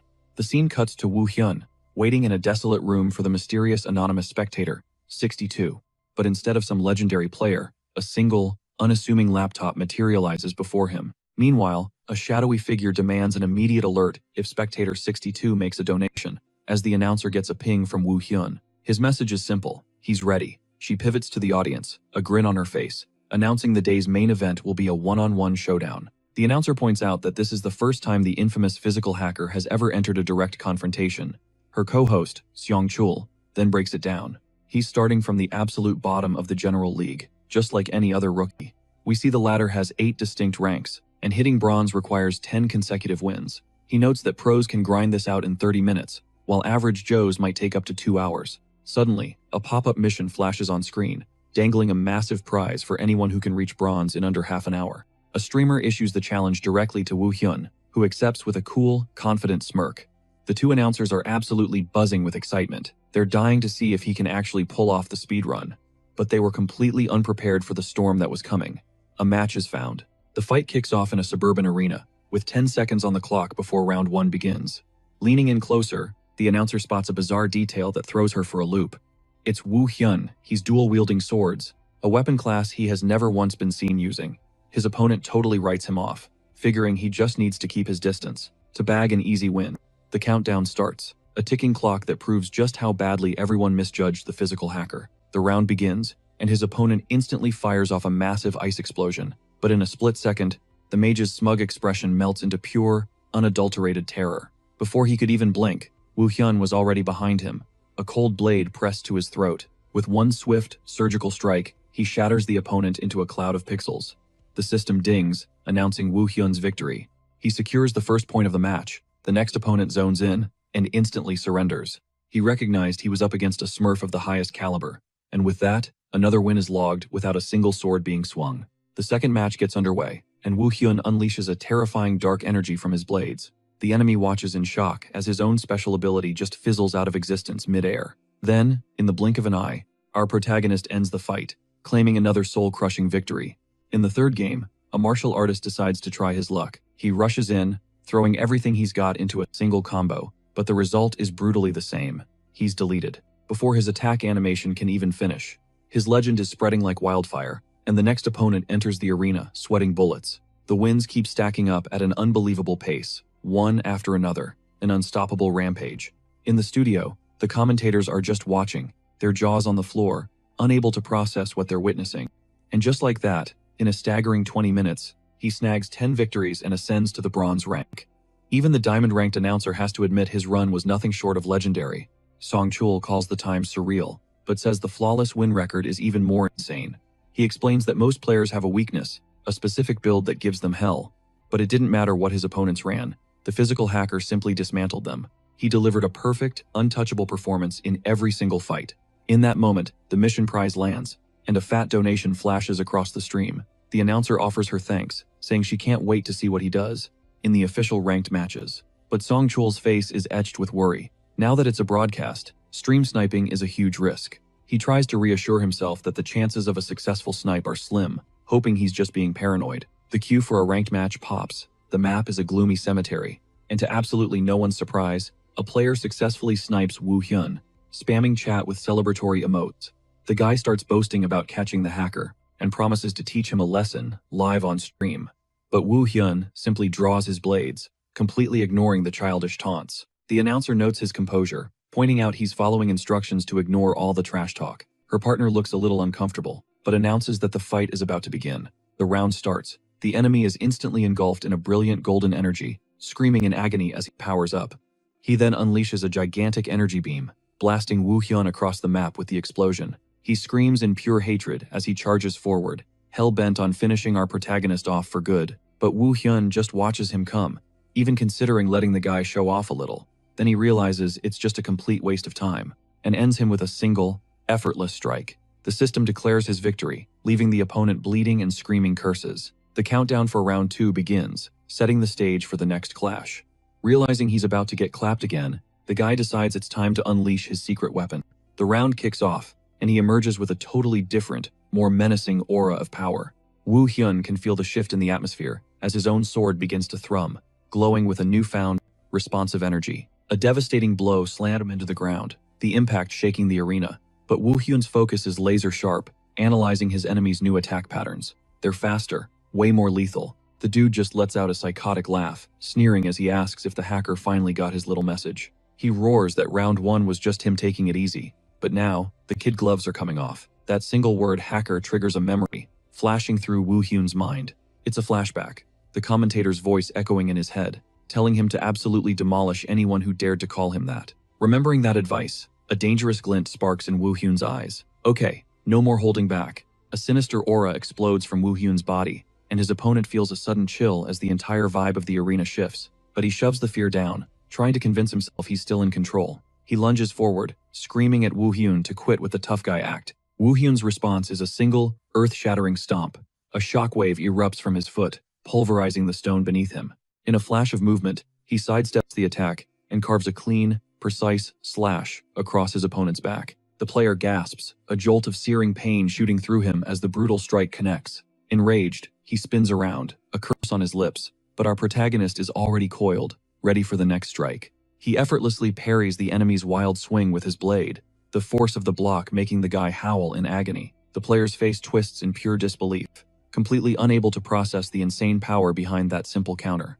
Before he can even process it, Woo Hyun unleashes another strike that sends him flying across the arena. The guy starts screaming, not from pain, but from the absolute rage and humiliation of being so utterly dominated. The round's objective lies forgotten on the ground as his opponent collapses, with zero fight left in him. Back in the studio, the casters are watching the beatdown unfold, and the female commentator is completely speechless. Seong-jool calmly explains that Woo Hyun is intentionally dragging this out, just like Neon told him to. The commentator gets flustered, stammering that she told him to crush the guy, not torture him like this. Utterly broken, the player just mutters, "What the hell are you?" Woo Hyun, looking almost confused himself, simply says he's just returning the favor, showing the enemy his own defeated reflection in the gleaming steel of his sword. Round 2 concludes, and the system declares an overwhelming victory for our protagonist. After that brutal display, he went on an absolute tear, racking up victory after victory until he blew past the 30-win mark. In the studio, the caster announces that he's already hit gold rank, leaving the entire panel stunned. Right then, a fan in the chat asks him to drop his build. She's hesitant at first, but finally works up the courage to send the message. To everyone's absolute shock, Woo Hyun instantly agrees. Thrilled by the reply, the girl spams the chat with a cute sticker to celebrate. She then hypes up the entire stream, announcing that the rookie is about to reveal his secret build. With that massive news bomb dropped, they wrap up the broadcast and thank everyone for tuning in. Even after the stream ends, the female commentator is still reeling from that insane 30-win streak. Her partner wonders aloud if he's got what it takes to shatter the all-time record of 76 wins. Absolutely buzzing, she declares that she's officially on the Woo Hyun hype train and is rooting for him to break that record. Seong-chul gives a grim warning though. The current record holder is notoriously competitive and is probably watching his every move. And somewhere, in a darkened room, a hand is flying across a mouse, getting ready to log in. On the game's official forums, the only thing anyone could talk about was the rookie's insane 30-win streak. We see a post showing the sniper who accused Woo Hyun of hacking got his own account banned instead. Scrolling through the comments, he spots people saying that not even the legendary pro player, Battler, could take him down. A smirk plays on Battler's lips. He finds this whole situation very, very interesting. He's intrigued. A few days pass, and the second stream kicks off in a sun-drenched forest. Woo Hyun's thoughts drift to Anonymous Spectator 62, the one viewer who was a no-show last time, and he can't help but wonder why. His thoughts are interrupted when Agent Lee Yujin suddenly appears, calling his name and waving with a bright smile from a distance. The chat immediately explodes, going crazy over the fan-favorite NPC's appearance and praising her design. She asks if he's feeling the pressure for the upcoming mission, but he just coolly reassures her that it'll be a cakewalk. A second later, a mission screen materializes, showing off one of the unique perks for new players. He glances at it and asks what the objective is. Yujin explains their goal is to neutralize some invading entities. They arrive at a derelict warehouse, and she explains it's another mess left behind by the mega corporations. She brushes off the jab about her dodging easy gigs, so the dude just switches gears, asking, "Who's the newbie?" He starts pitching Woo Hyun on ditching the agency for some corporate suit job, and that's when Eugene just snaps. She lays down the law, warning him not to even think about crossing that line. Totally caught off guard, Hyungju throws his hands up like, all right, the mission's all yours." He shoots them a smug grin before leaving, sarcastically wishing them luck. The second he's gone, Woo Hyun turns to her, like, who even was that guy? And she drops a bomb. He was the very first rookie she ever took under her wing. Eugene explains how he sold out for a corporation, and then started trashing the agency's name all over the place. Cut to the studio, and the commentators are absolutely buzzing because this is the first time anyone's seeing this piece of the lore.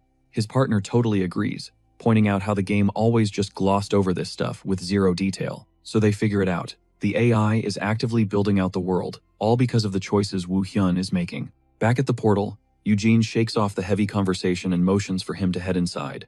Outside, her old squad watches the pair disappear into the glowing, mysterious gateway.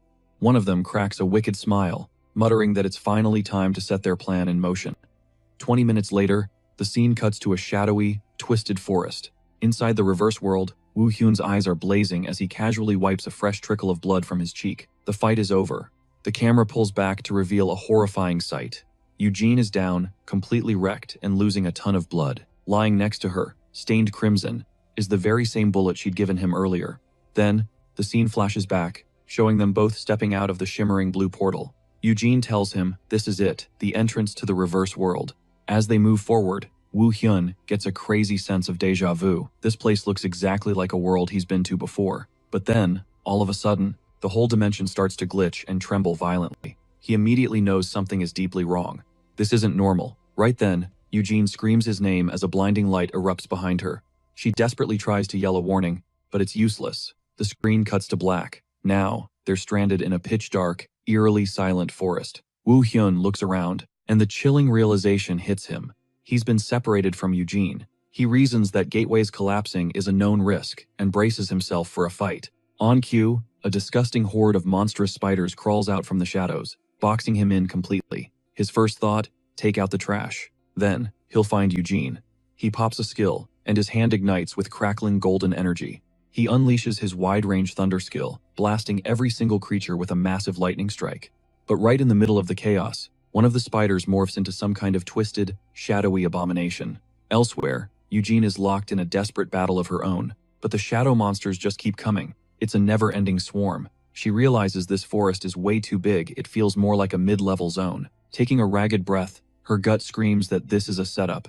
A wave of panic for Woo Hyun washes over her. That's when her old apprentice materializes right behind her. A split second later, her instincts scream danger, and she whirls around, her face a mask of pure shock. Young Cheol blasts her with a fire attack, a direct hit straight to her gut. The force of the explosion sends her flying backward, as the traitor lets out this unhinged, psycho laugh. Crumpled on the ground, she chokes out a "why," but all he says is that he's on a secret mission. He even has the nerve to tell her not to take it personally, claiming he was just following orders. Eugene desperately clutches the gaping wound in her side, realizing the gash is way deeper than she first thought. She knows she has to escape, and fast. Time to go all out. Without a second thought, she unleashes a vicious counterattack on one of the goons closing in on her, but the soldier throws up a massive guardian stone, barely blocking her strike. Her attack completely shatters the barrier, sending the guy hurtling through the air. Eugene doesn't waste a single moment, lunging forward and brutally stomping on the soldier's chest, pinning him to the dirt. Young Chul is pissed, screaming at the other soldiers to get after her. Now, she seizes the opportunity, making a desperate break for it with the goons hot on her tail. But in the middle of her escape, Eugene suddenly skids to a halt, gathering an insane amount of energy in her hands. She's about to drop a nuke, ready to unload everything she's got on them at once. In one fluid, acrobatic motion, she slams that raw power straight into the earth, causing the ground to erupt in a cataclysmic explosion. The shockwave hits the soldiers dead on, sending their bodies flying like ragdolls.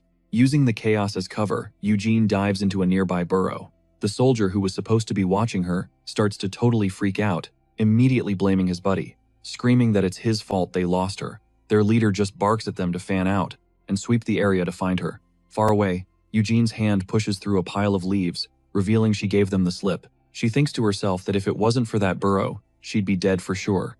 Meanwhile, Woo Hyun has already wiped the floor with every last one of the bug monsters.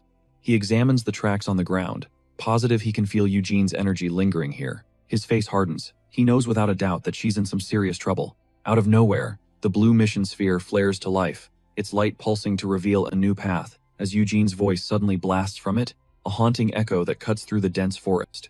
He sprints toward the sound, spotting a brilliant blue light crashing down from the sky, somewhere deep within the trees. As he bursts into the clearing, he discovers a soldier locked in a death struggle with a colossal centipede. But then the soldier does something insane. He carves into his own arm with a dagger, priming a skill. In a flash, he transforms and vaults clean over the monster, zeroing in on a different target entirely. The centipede is obliterated by the aftershock, a chilling display of the ungodly power the soldier just unleashed. Woo Hyun finally locates Eugene, rushing to her side. "Are you all right?" he asks, but she can barely manage a whisper. He sees the gash on her arm, knowing that no mere bug could ever inflict that kind of damage. Woo Hyun assesses the grim scene, realizing the wound was carved by a special skill. In that moment, the horrifying truth clicks. This was all the handiwork of the traitor, Choi Hyung-chol. The mission sphere then confirms it, revealing that the enemy must have piggybacked on a portal anomaly. Back in the broadcast booth, the female commentator is absolutely reeling from the chaos unfolding on screen. Her partner is baffled, pointing out how bizarre this is, since Hyung-chol usually waits until much later to strike. They cook up a theory that the game's adaptive AI is pulling the strings, crafting a secret, unscripted storyline. The camera cuts to Eugene hiding, her heart hammering in her chest, knowing she barely escaped and another attack is imminent. She urges Woo Hyun to run, but he firmly tells her to stay put and let him handle it. She screams back, "No, you don't understand. Hyung-chol is a veteran. You can't take him on alone." Woo Hyun just shoots her a look of pure, unwavering confidence, making it clear he's already got a game plan. Meanwhile, down by the river, the trader's lackeys are scouring the area, desperate to find her. The leader commands them to sweep the valley, announcing he's going downstream to hunt the main target himself. All at once, the trader feels a chilling presence, his eyes snapping wide with alarm. In the next instant, a torrent of fire erupts from the shadows, forcing him to dive out of the way at the last possible second. The camera reveals a kid who looks absolutely terrified, desperately pleading with him. "Wait, just give me a second." Young Chul rolls up, asking if he's the new guy, and for a second, the kid looks totally relieved. But Woo Hyun, hidden behind a mask, just plays dumb. He spins this whole sob story about how they got split up at the portal. The two-faced snake then pulls him into a fake hug, acting all friendly and promising to fill him in on what went down. With a sick grin, he tells the rookie he'll see her in a bit. All he needs is a little rest, but the whole thing is a setup. And that's when Woo Hyun makes his move, grabbing him and laying the whole twisted plan bare, leaving the traitor completely shook. Choi Hyung-chul hits the deck. He's on the ground, spitting up blood, viciously cursing out his opponent. His crew scrambles over, desperately asking him what just happened. One agent is checking him over when, out of nowhere, a sinister figure materializes from the shadows of the trees. Instantly, one of them barks out that he's going after the guy, while the other focuses on first aid. He tears off after the suspect, plunging deep into the forest, but the figure just melts into the darkness and is gone. The agent figures the runner couldn't have gotten far and presses on with the search, but then, from out of the blue, something sharp whistles past his head, catching him totally off guard. In less than a blink, the white-haired man is standing right in his face, and his hand snaps around the agent's throat. Back at the clearing, the other agent is fighting to stop his partner from bleeding out, trying to keep him from kicking the bucket. Suddenly, an eerie glow from the forest snags his attention. He has zero time to react before a sword bursts clean through his chest, snuffing out his life in a brutal instant. His final, terrifying vision is of the unfolding nightmare. His last thought is that this dude is a complete psycho. The killer steps fully into view, his eyes cold and utterly empty. He strolls up to the last agent standing and casually asks where his buddy ran off to. The man just gives him a death stare. With a white-knuckle grip on his sword, the final agent roars and charges, screaming that he'll get revenge for his fallen comrades. But his focus shatters when he sees his other colleague get ambushed by jagged stone spikes erupting from the very ground he stands on. Fueled by pure rage at the sight, the agent launches himself into the air, yelling that he's going to kill whoever is responsible. Kim Young-jin, though, obliterates the stone spikes with a casual spear of energy. Not backing down, the helmeted agent slams his hand on the ground, growling that this fight is far from over. He channels his power, the earth beneath him cracking and groaning as it prepares to unleash a massive assault. From his power, a colossal wave of earth surges forward to pulverize his enemy. But Kim Young-jin doesn't even flinch. His eyes flare with a golden light as he throws up a single hand, stopping the tidal wave of rock dead in its tracks and causing it to explode on contact. The gigantic attack is completely shut down by the young man's ridiculous power level. Within seconds, the entire wave has crumbled into dust, putting his insane strength on full display. The agent is just floored, thinking this guy isn't human, he's a monster. Kim Young-jin then summons a massive pillar of stone, molding it with his magic. He draws his own blade, ready to strike his new creation, and with one fluid motion, forges it into a new weapon. A single slash sends the sharpened tip of the rock flying like a missile. Even with his arm bleeding, Kim Young-jin's focus is absolute. The agent is caught right in the path of the spike trap. He screams in raw panic, telling him to stay back. The white-haired warrior then sheathes his sword, signaling the fight is done. The deadly rock projectiles he forged converge on the helpless target with terrifying speed. In a flash, the spikes slam together, skewering the agent and finishing him for good. With the last enemy down, he kneels in victory, flanked by his two blades. The agent can barely get a word out as blood pools inside his helmet. The battle is over, and the victor lets out a sigh of relief. As he wipes the blood from his cheek, the scene cuts to a streamer whose jaw is on the floor from what she just witnessed. She's telling her stream partner about the insane 3-on-1 fight she just saw. Back in the arena, our guy glances at his own wound and realizes his level is still way too low. He decides to loot the area, stepping over the bodies of his fallen foes. On the trader's phone, he discovers a shady text about some kind of secret mission. He slings the body over his shoulder, announcing that this whole investigation is now agency business.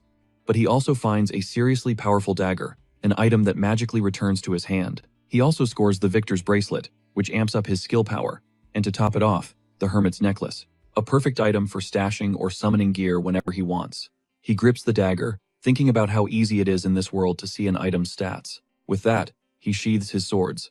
The immediate threat is gone, and now, it's time to book it. His priority is to clear the zone as soon as possible, before Eugene's injuries get any worse. And speaking of Eugene, the agent is just staring up at the sky, looking totally over this whole situation. But that's when a gargantuan Emperor Scorpion, the boss of this stage, materializes right in front of her. She curses her terrible luck, but then thinks, hey, at least the rookie isn't here to get himself killed. All of a sudden, a blast of dark energy comes rocketing toward the injured agent. She realizes she's going to have to deal with this thing on her own, and channels a surge of power into her hand. With it, Eugene throws up a crackling barrier of golden lightning to block the incoming attack, but the monster's claw plows right through it like it's nothing, leaving her in total disbelief. The scorpion rears back to finish her off, when a shimmering purple shield pops up, protecting her at the very last second. Out of thin air, Woo Hyun appears on top of the downed monster, asking if she's okay. Her face flushes bright red, leaving her totally speechless as the livestream chat absolutely explodes.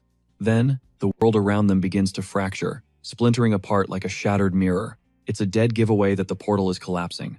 Woo Hyun congratulates her on the W and says he's gonna carry her, so they can bolt out of there. He hoists her onto his back as the commentators scream that they have to escape, before they get sealed in for good.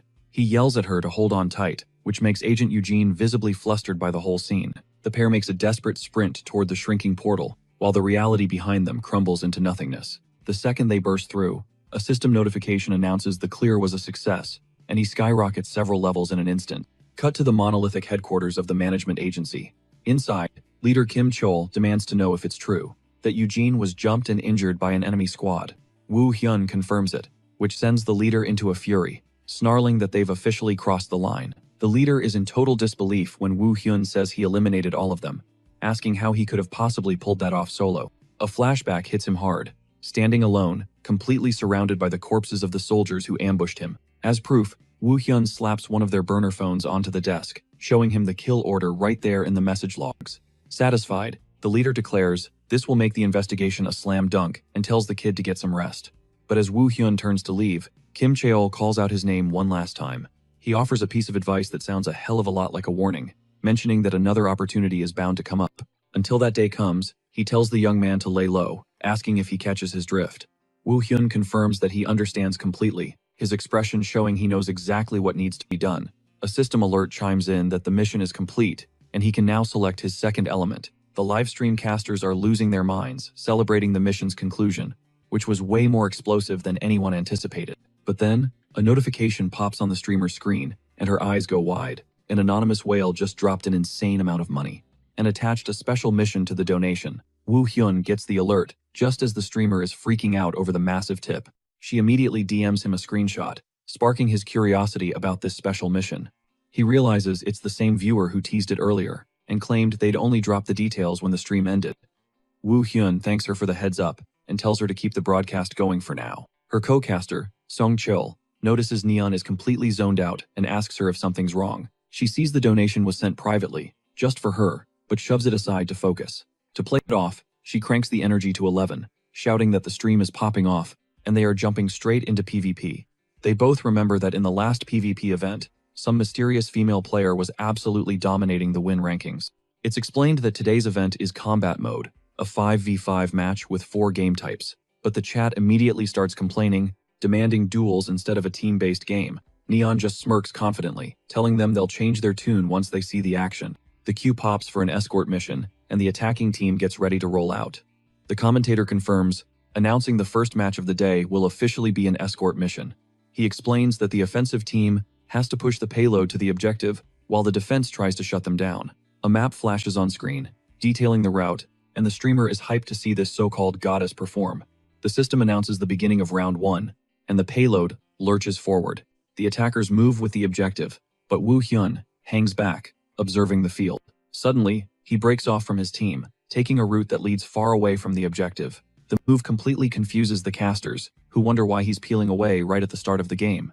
But Woo Hyun's expression is pure ice, proving this is all part of a calculated strategy. The streamer, Neon, figures it out instantly, pointing out he's going for a massive rear attack. Her partner agrees, explaining it's a high-risk play that takes an incredible amount of skill, since it's almost impossible to stop. 5 players by yourself. He sprints down a narrow alley, then leaps and smashes through a window, using a shortcut to flank the enemy team. The minimap shows his icon moving at incredible speed as he closes in on the enemy's backline.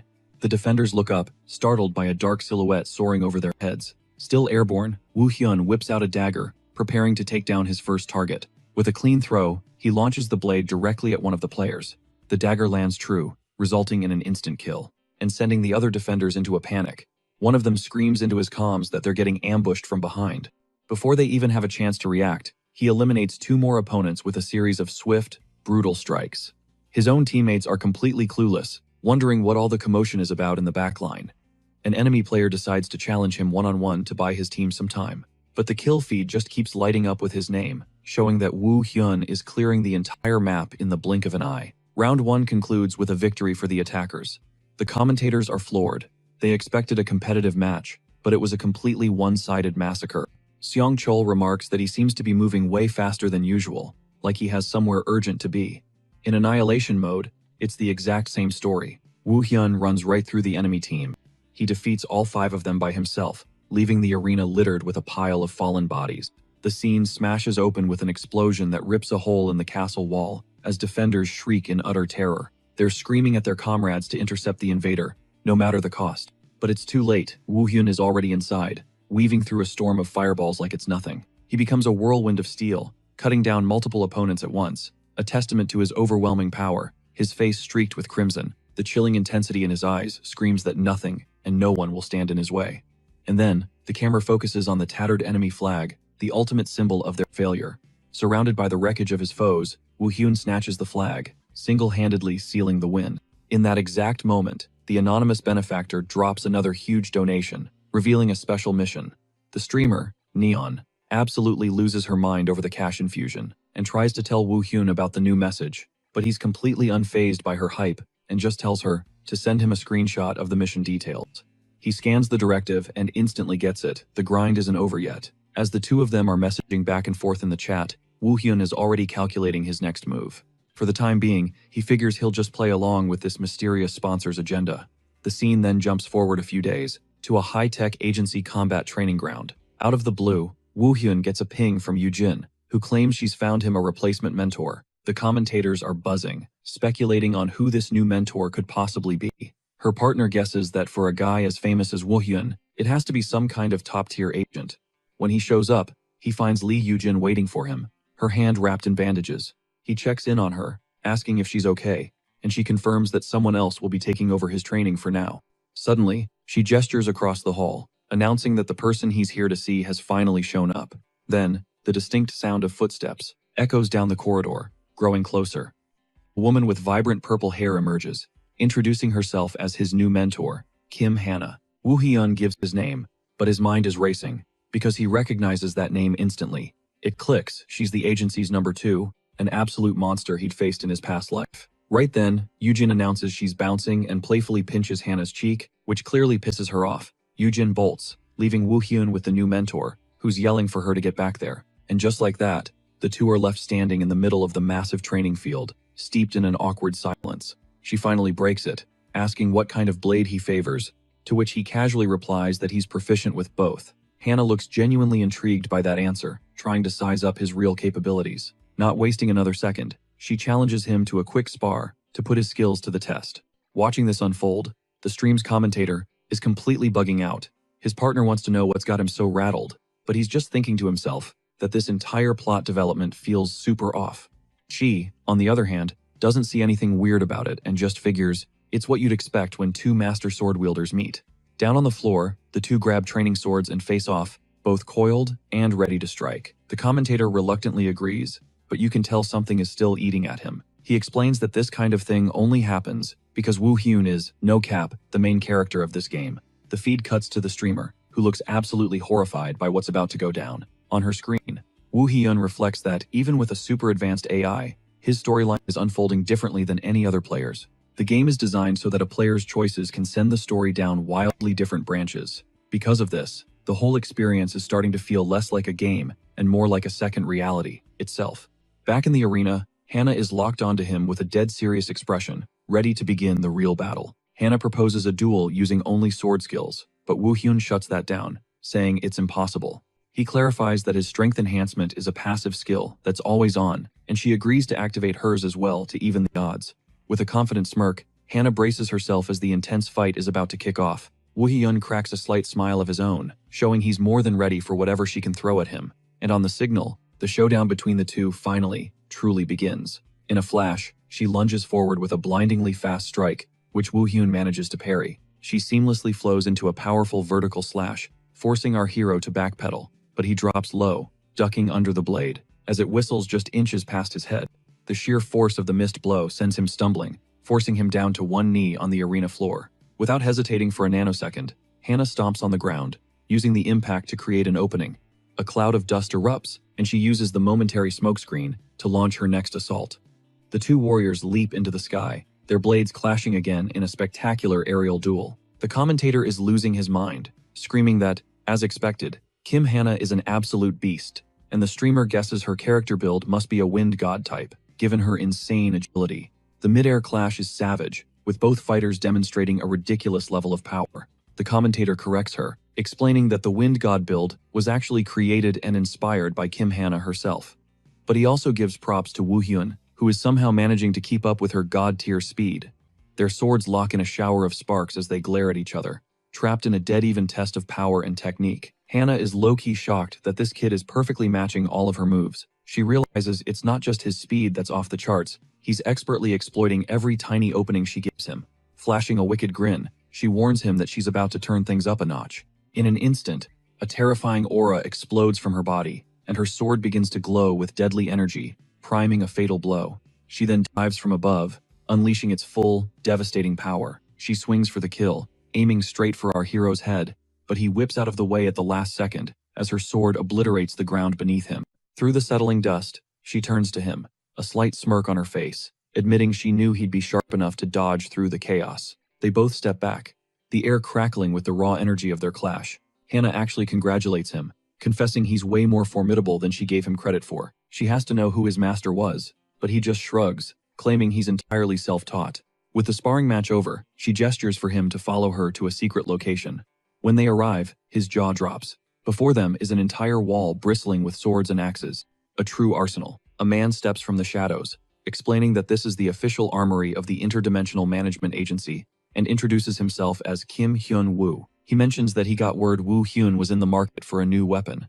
Our hero confirms it, admitting his current gear lacks any special combat perks. On that note, Hyun Woo grants him full clearance to choose any weapon he desires before taking his leave. Hannah tells him to take all the time he needs. She watches him intently as Woo Hyun scans the massive collection, but his initial thought is a little bit of disappointment. He feels like there are fewer top-tier weapons than he expected.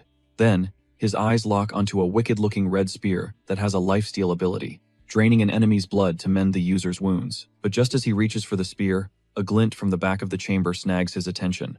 His gaze is pulled toward a dark, menacing greatsword, leaning silently against the wall. He's stunned. It's the Soul Eater, a mythical sword famed for its power to devour the very souls of its fallen enemies. He hefts the blade, wondering how a notorious black market item could possibly be sitting in an official government armory. Suddenly, a memory surges through him. It's a vision revealing this was his treasured weapon in his former life. Woo Hyun's decision is made instantly. He informs Hannah he's claiming the two-handed sword. He asks her to initiate the ownership transfer, unable to look away from the weapon's dark beauty. The feed then cuts back to the live streamer, who is having an absolute meltdown over his pick.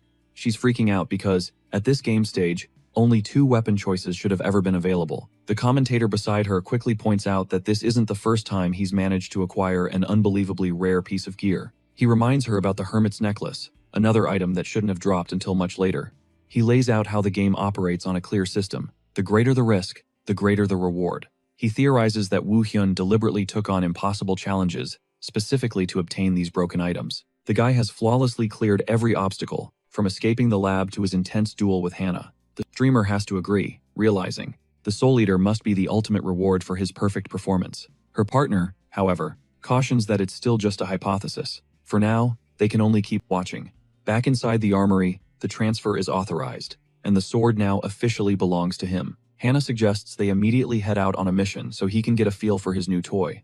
The scene then transitions, dropping us on a snow-battered mountain peak. The two finally stand before a shimmering teleportation portal, taking a final, deep breath before they plunge in. She remarks that the brutal climb to get here was a pretty good warm-up. A guard posted nearby warns them the portal is just ahead, but the zone on the other side is incredibly hostile. He explains the area is swarming with wolves who will undoubtedly catch their scent any second. Woo Hyun just smirks at the thought of the beasts, figuring this will save him the trouble of tracking them down. Hearing his confidence, Hannah decides she'll just hang back and spectate, promising to jump in only if things go completely sideways. He then materializes the Soul Eater from his inventory. The massive sword erupts in a menacing purple aura. A moment later, a terrifying howl slices through the silent forest, announcing that company has arrived. Dozens of paw prints stampede through the deep snow, closing in on the two hunters with frightening speed. Woo Hyun's eyes glow with power as he senses the incoming horde. "They're here," he states calmly. Instantly, a pack of hulking wolves bursts from the tree line, encircling the pair. They're poised to tear them apart. Without a single wasted motion, he explodes upward, coiling in mid-air to unleash a devastating opening attack. Our protagonist isn't holding anything back, plummeting downwards with his blade raised. With one seamless rotation, he blasts out a crescent wave of pure power that completely annihilates every wolf in sight. The system immediately alerts him that the Soul Eater's cutting power has been significantly amplified. The commentators are speechless, watching him wield the colossal blade as if it weighed nothing. The hero grips his new weapon, feeling a familiar power coursing through it, unlike anything he's used recently. Hannah is floored by the display, instantly recognizing the technique he just executed. She's completely stunned, stammering as she asks if that was the legendary Celestial Moonslash. The warrior has just erased one wolf pack, but another is already launching an attack. In the broadcast room, a commentator is totally baffled, unable to process the situation. Out of nowhere, a pack of crackling electric wolves materializes, trapping the player from all sides. A streamer shrieks that these elite monsters have spawned way too early in the game. Wasting no time, the beasts coordinate their assault, launching themselves at him all at once. But the warrior's reflexes are on another level. He becomes a whirlwind of motion, his blade a blur of dark energy. The camera cuts back to the commentators, who are trying to figure out where in the world he learned these moves. The streamer suddenly has a spark of realization, wondering aloud if it could be the legendary Colosseum fighting style. Back in the action, he carves through one of the wolves with a brutally efficient strike. At that exact moment, a donation message flashes on screen, confirming her wild theory and mentioning the Colosseum's brutal training. He plants his feet, using the leverage to launch himself into the heart of the pack. With one final, powerful aerial slash, he descends like a meteor, eradicating the remaining monsters. His blade splits the leader's skull, a gruesome end to the battle. From the sidelines, Agent Kim Hana just smirks, totally unfazed. A system notification pops up, his weapon's cutting power just leveled up from that kill. But then, his eye flares with a golden light, sensing an insane power level nearby. Instantly, he drops into a defensive stance, knowing something massive is about to crash the party. And right on cue, the head of a colossal wolf tears through the clouds, its jaws gaping wide for a strike. It's the damn boss monster, the Silver Wolf, barreling towards him with world-ending force. The streamer is absolutely losing it, screaming about how this boss is notorious for shredding newbies. The impact is so brutal, it sends him skidding backward through the dense forest. The streamer shouts that he somehow blocked the hit, but he's getting completely overpowered by the beast's raw strength. He's using everything he has, his body, his blade, just to keep the creature's massive jaws from snapping shut. With a guttural roar, he shoves the beast's maw away. He finally breaks free, vaulting back to create distance for a counter. In one fluid spin, he channels immense energy into his blade for a final, decisive strike.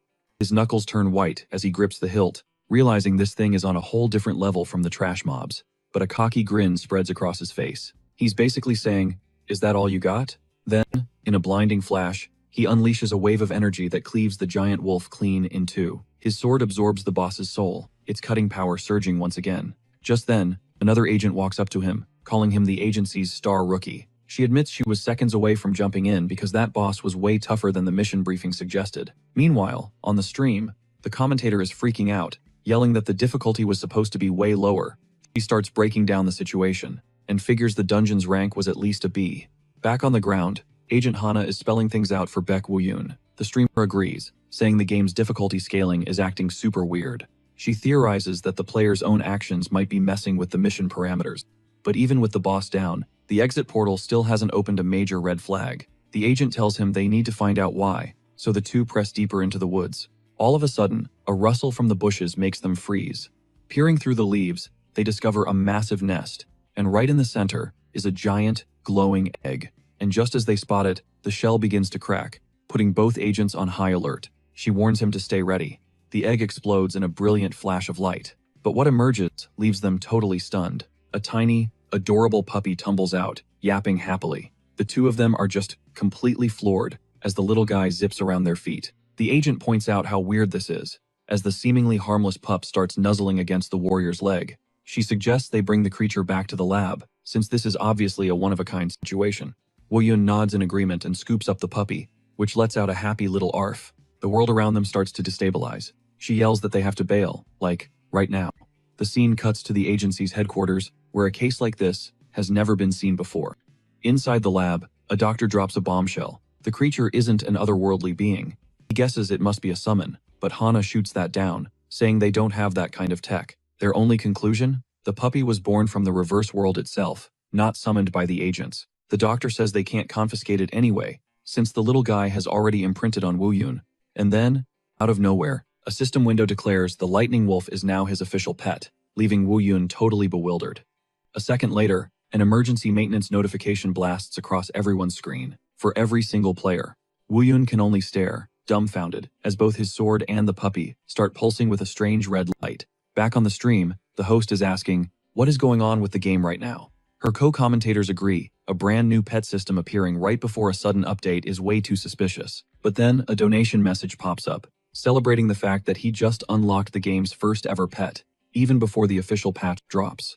The streamer's eyes go wide, wondering if this entire emergency update was triggered because of his new pet. With maintenance about to hit, she decides to wrap up the broadcast and signs off to her viewers. In another location, a hand clicks off a screen, just as our hero's face fades to black. The scene snaps to a sleek conference room at Planet Earth headquarters in the U.S. A woman leans forward, asking, "So, Woo-Yun is the player who just stumbled upon an Easter egg that we didn't even know we programmed?" The head of development, Sophia, looks absolutely livid about a stealth update that blindsided her entire team. One of her staff members speaks up, saying there's only one person who could pull off something this insane. And we get a name, Isaac, the team's former genius lead who vanished without a trace. Sophia is seething. This guy just hijacks the server and pushes whatever updates he feels like, whenever he feels like it. She then pivots, asking about the god, but her team reports they still can't get it online. We then see a glimpse of the AI, a system that went dark the moment Isaac mysteriously disappeared. Wasting no more time, Sophia orders them to scour the system for any other hidden update files. "I don't care how deep you have to dig," she barks. "Find them." And one last thing, she orders them to put Woo-Yun on a priority surveillance list. He's officially on their radar. Her eyes lock onto him, a fire of pure determination blazing within. She makes a silent vow. Isaac's twisted plan is going down. The scene fractures, pulling us into a digital reality. A hand constructed from raw code materializes from the digital ether. It pulses with an otherworldly glow before detonating in a shower of data and light. We cut to a cafe, where Woo-Yun is mid-conversation with a girl. Suddenly, a system alert flashes across his vision, warning him that he needs to secure a trustworthy ally. And fast. The girl is buzzing with excitement over some anonymous viewer, which sends Woo-Yun spiraling into deep thought. He's juggling two critical objectives. One is to eliminate a director, the other is to unlock a brand new system.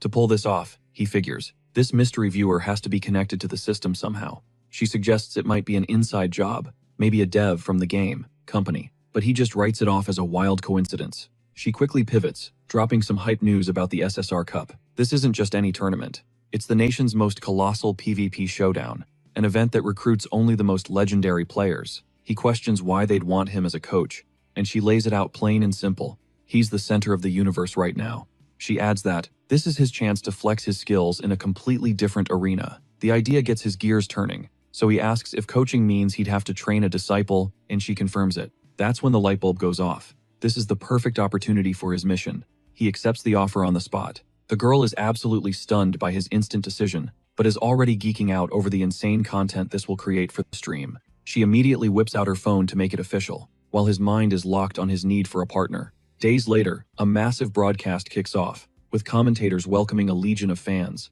The female host then drops an absolute bombshell. The god of mechanics will be coaching in the SSR Cup. The news sends the live chat into a complete meltdown, with everyone spamming the chat, wondering why on earth he isn't competing. The commentators then have to explain that being a god-tier player and being a god-tier teacher are two completely different ballgames. This spurs Woo-Yun to focus on grinding his rank to establish some serious coaching cred. Turns out, he has 0 rank in survival mode, but he's ready for the placement matches. Then, out of nowhere, an absolutely insane mission appears. dangling a reward so legendary it leaves the host speechless. The challenge: rack up 40 kills without a single weapon. The female commentator is totally skeptical, calling it impossible. But the god of mechanics simply accepts the mission and queues for survival mode, ready to make them eat their words. The system finds him a solo ranked match instantly, and the challenge begins. His character spawns into the world, materializing inside a derelict military base. He quickly assesses the zone, noting he's on the fringes, far from the main chaos. Tapping into his senses, he detects 19 other souls nearby. With the mission objective burning in his mind, he knows time is a luxury he doesn't have, if he's going to snag those 40 kills. Wasting not a single nanosecond, he launches himself from a high vantage point to begin the slaughter. He slams into the ground, unleashing a kinetic shockwave that rips through the area. He then explodes forward, vaporizing the first opponent who couldn't even register his presence, and without breaking stride, he delivers a bone-shattering blow to another player, showcasing his ludicrous power. The casters and the chat are left completely shell-shocked, struggling to comprehend the raw speed of the carnage. A kill feed begins to cascade up the screen, a non-stop waterfall of his name. Wu Yan becomes a phantom, a blur of pure destruction, as he hunts down every last target. In a flash, he's already stacked 18 kills, nearly halfway to his goal. After cleansing the outskirts, he sets his sights on the map's epicenter, to find a fresh supply of victims. The match rages on until only 2 players remain, Wu Yan and one final challenger. Elsewhere, the last survivor waits patiently, their face concealed by a deep hood. Wu Yan finally finds him. He immediately lunges, unleashing a ferocious overhead strike, but the hooded figure dodges with inhuman speed, shocking both the chat and our hero. The mysterious player lands without a sound, instantly preparing a counterattack. He cracks his knuckles, signaling he's ready for a brawl. As Wu Yan faces this unknown threat, one of the commentators spots something eerily familiar in his fighting style. It dawns on them. This player is also rocking a pure strength build, just like the god of mechanics. The female commentator points out that this mystery player has already amassed a crazy 15 kills. Meanwhile, Wu Yan is sitting at 39, just 1 kill away from victory. The final battle ignites. He effortlessly sidesteps a lightning-fast strike from his opponent. He instantly counters, slamming a devastating punch into the hooded figure. The impact forces the mysterious player to double over, gasping from the sheer force. He scrambles to recover, but Wu Yan moves like a ghost, giving him no openings at all. They begin to trade blows, their fists colliding with enough force to shake the earth. The opponent is driven back, and Wu Yan prepares to unleash his full power. The hooded player grits his teeth, the immense pressure of the fight mounting. The casters are losing their minds, screaming that this is straight out of a martial arts movie. Wu Yan admits his opponent's form is impressive, but it's not going to be enough to secure the win. The enemy attempts a risky aerial assault, but our hero evades it perfectly. He counters with a palm strike directly to the man's chest, shattering his guard. The victor has been decided, he thinks. It's time to end this. And in a final, devastating rush, he storms forward to deliver the last, crushing blow of the match. Annihilated. This build's not my usual style, the mysterious player admits with a smirk, but I gotta say, it was a blast. Next time, though, it's for real. Wu Hyun's eyes narrow at the chilling promise, just as the enemy's form flickers and vanishes into thin air. Then, a massive system notification explodes across his vision. Game cleared. Rank 1. Kills 40. In the broadcast booth, the commentators are absolutely losing their minds. He actually did it. He cleared the impossible mission. And right on cue, a massive donation from Dus floods the screen, dropping the colossal reward that was promised. Totally hyped, the female commentator yells, "You gotta ride this wave, keep that momentum going, and climb the ladder." And that's exactly how he blazed through 96 consecutive wins, shattering his way into the master rank. The scene cuts. We see a girl scrolling through the latest game news on her phone, when her eyes lock onto a new post, an open audition to become a disciple of the god of mechanics. The streamer, young Ariam, turns to her brother, young Duwoon. "Yo, shouldn't we apply for this?" "Way ahead of you," he replies with a smug look. "Already sent mine in. Oldest gets first dibs." She groans. "No fair, you're always too fast." Turns out, the two of them are twins.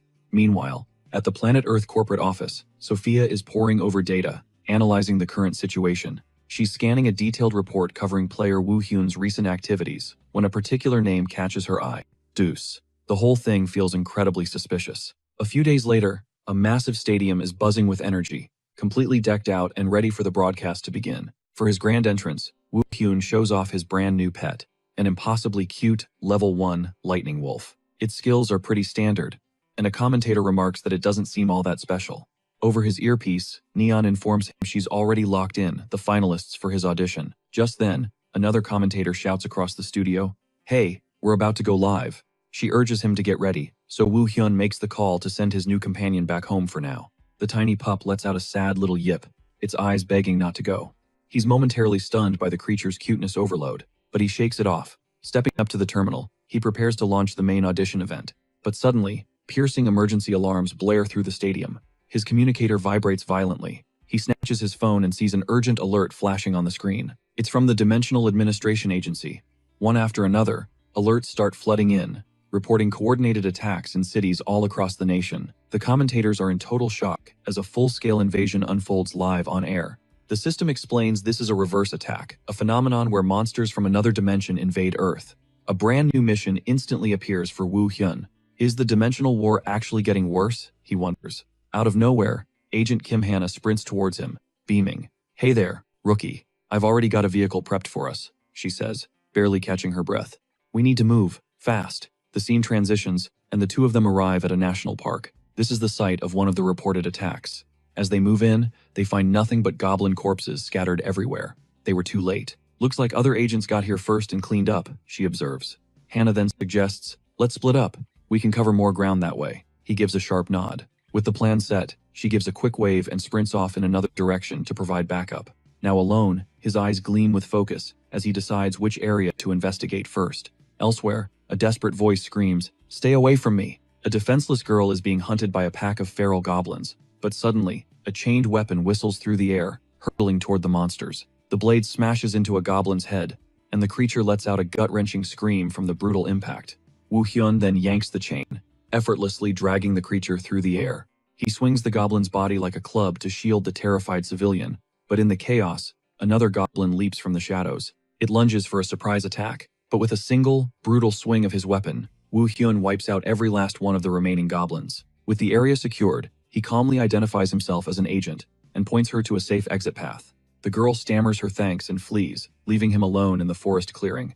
He knows he still needs to hunt down the leader of this horde. He needs to find it before more monsters show up. And right on cue, a massive hobgoblin emerges from the trees behind him, swinging for a fatal blow. Woo Hyun reacts instantly, spinning around to block the strike with enough force to send the monster stumbling backward. Wasting no time, he launches his weapon straight at the boss to end the fight, but the hobgoblin skillfully parries the attack. This one is on a whole different level. Woo Hyun is shocked, but his attention is suddenly snagged by another mysterious silhouette, lurking behind the beast. Taking advantage of the distraction, the hobgoblin charges forward, forcing him to dodge and retreat from the relentless assault. The live stream chat is exploding with confusion, wondering why the god of mechanics is suddenly on the defensive. The commentators notice his eyes are locked elsewhere. He isn't even looking at his enemy. While blocking another strike, he calls out to the observer, "You're not just going to stand there and watch, are you?" He then explodes forward, charging directly at the monster.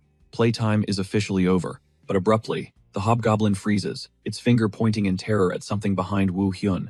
In the next instant, the shocked beast is utterly obliterated by a giant fist. It came from above. Woo Hyun pivots, finally sensing the hidden presence he'd felt the entire time. He turns and finally faces the mysterious silhouette, something watching him from the deep forest shadows, its glare intense and menacing.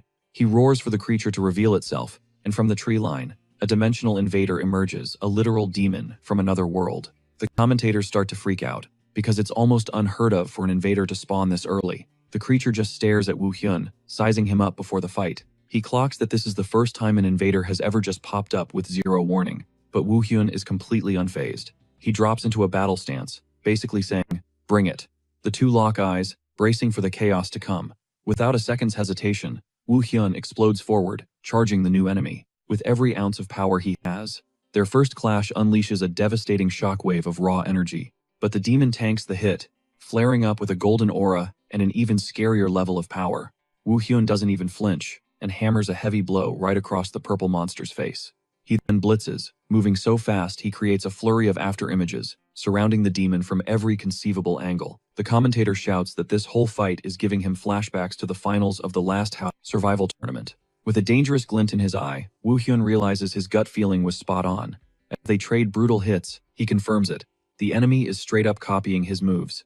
His mind flashes back to that specialized robot built to hunt him down, a while back. But this thing is on another level, firing off a massive energy blast. Woo Hyun is unimpressed, snatching the demon's arm with bone-crushing force.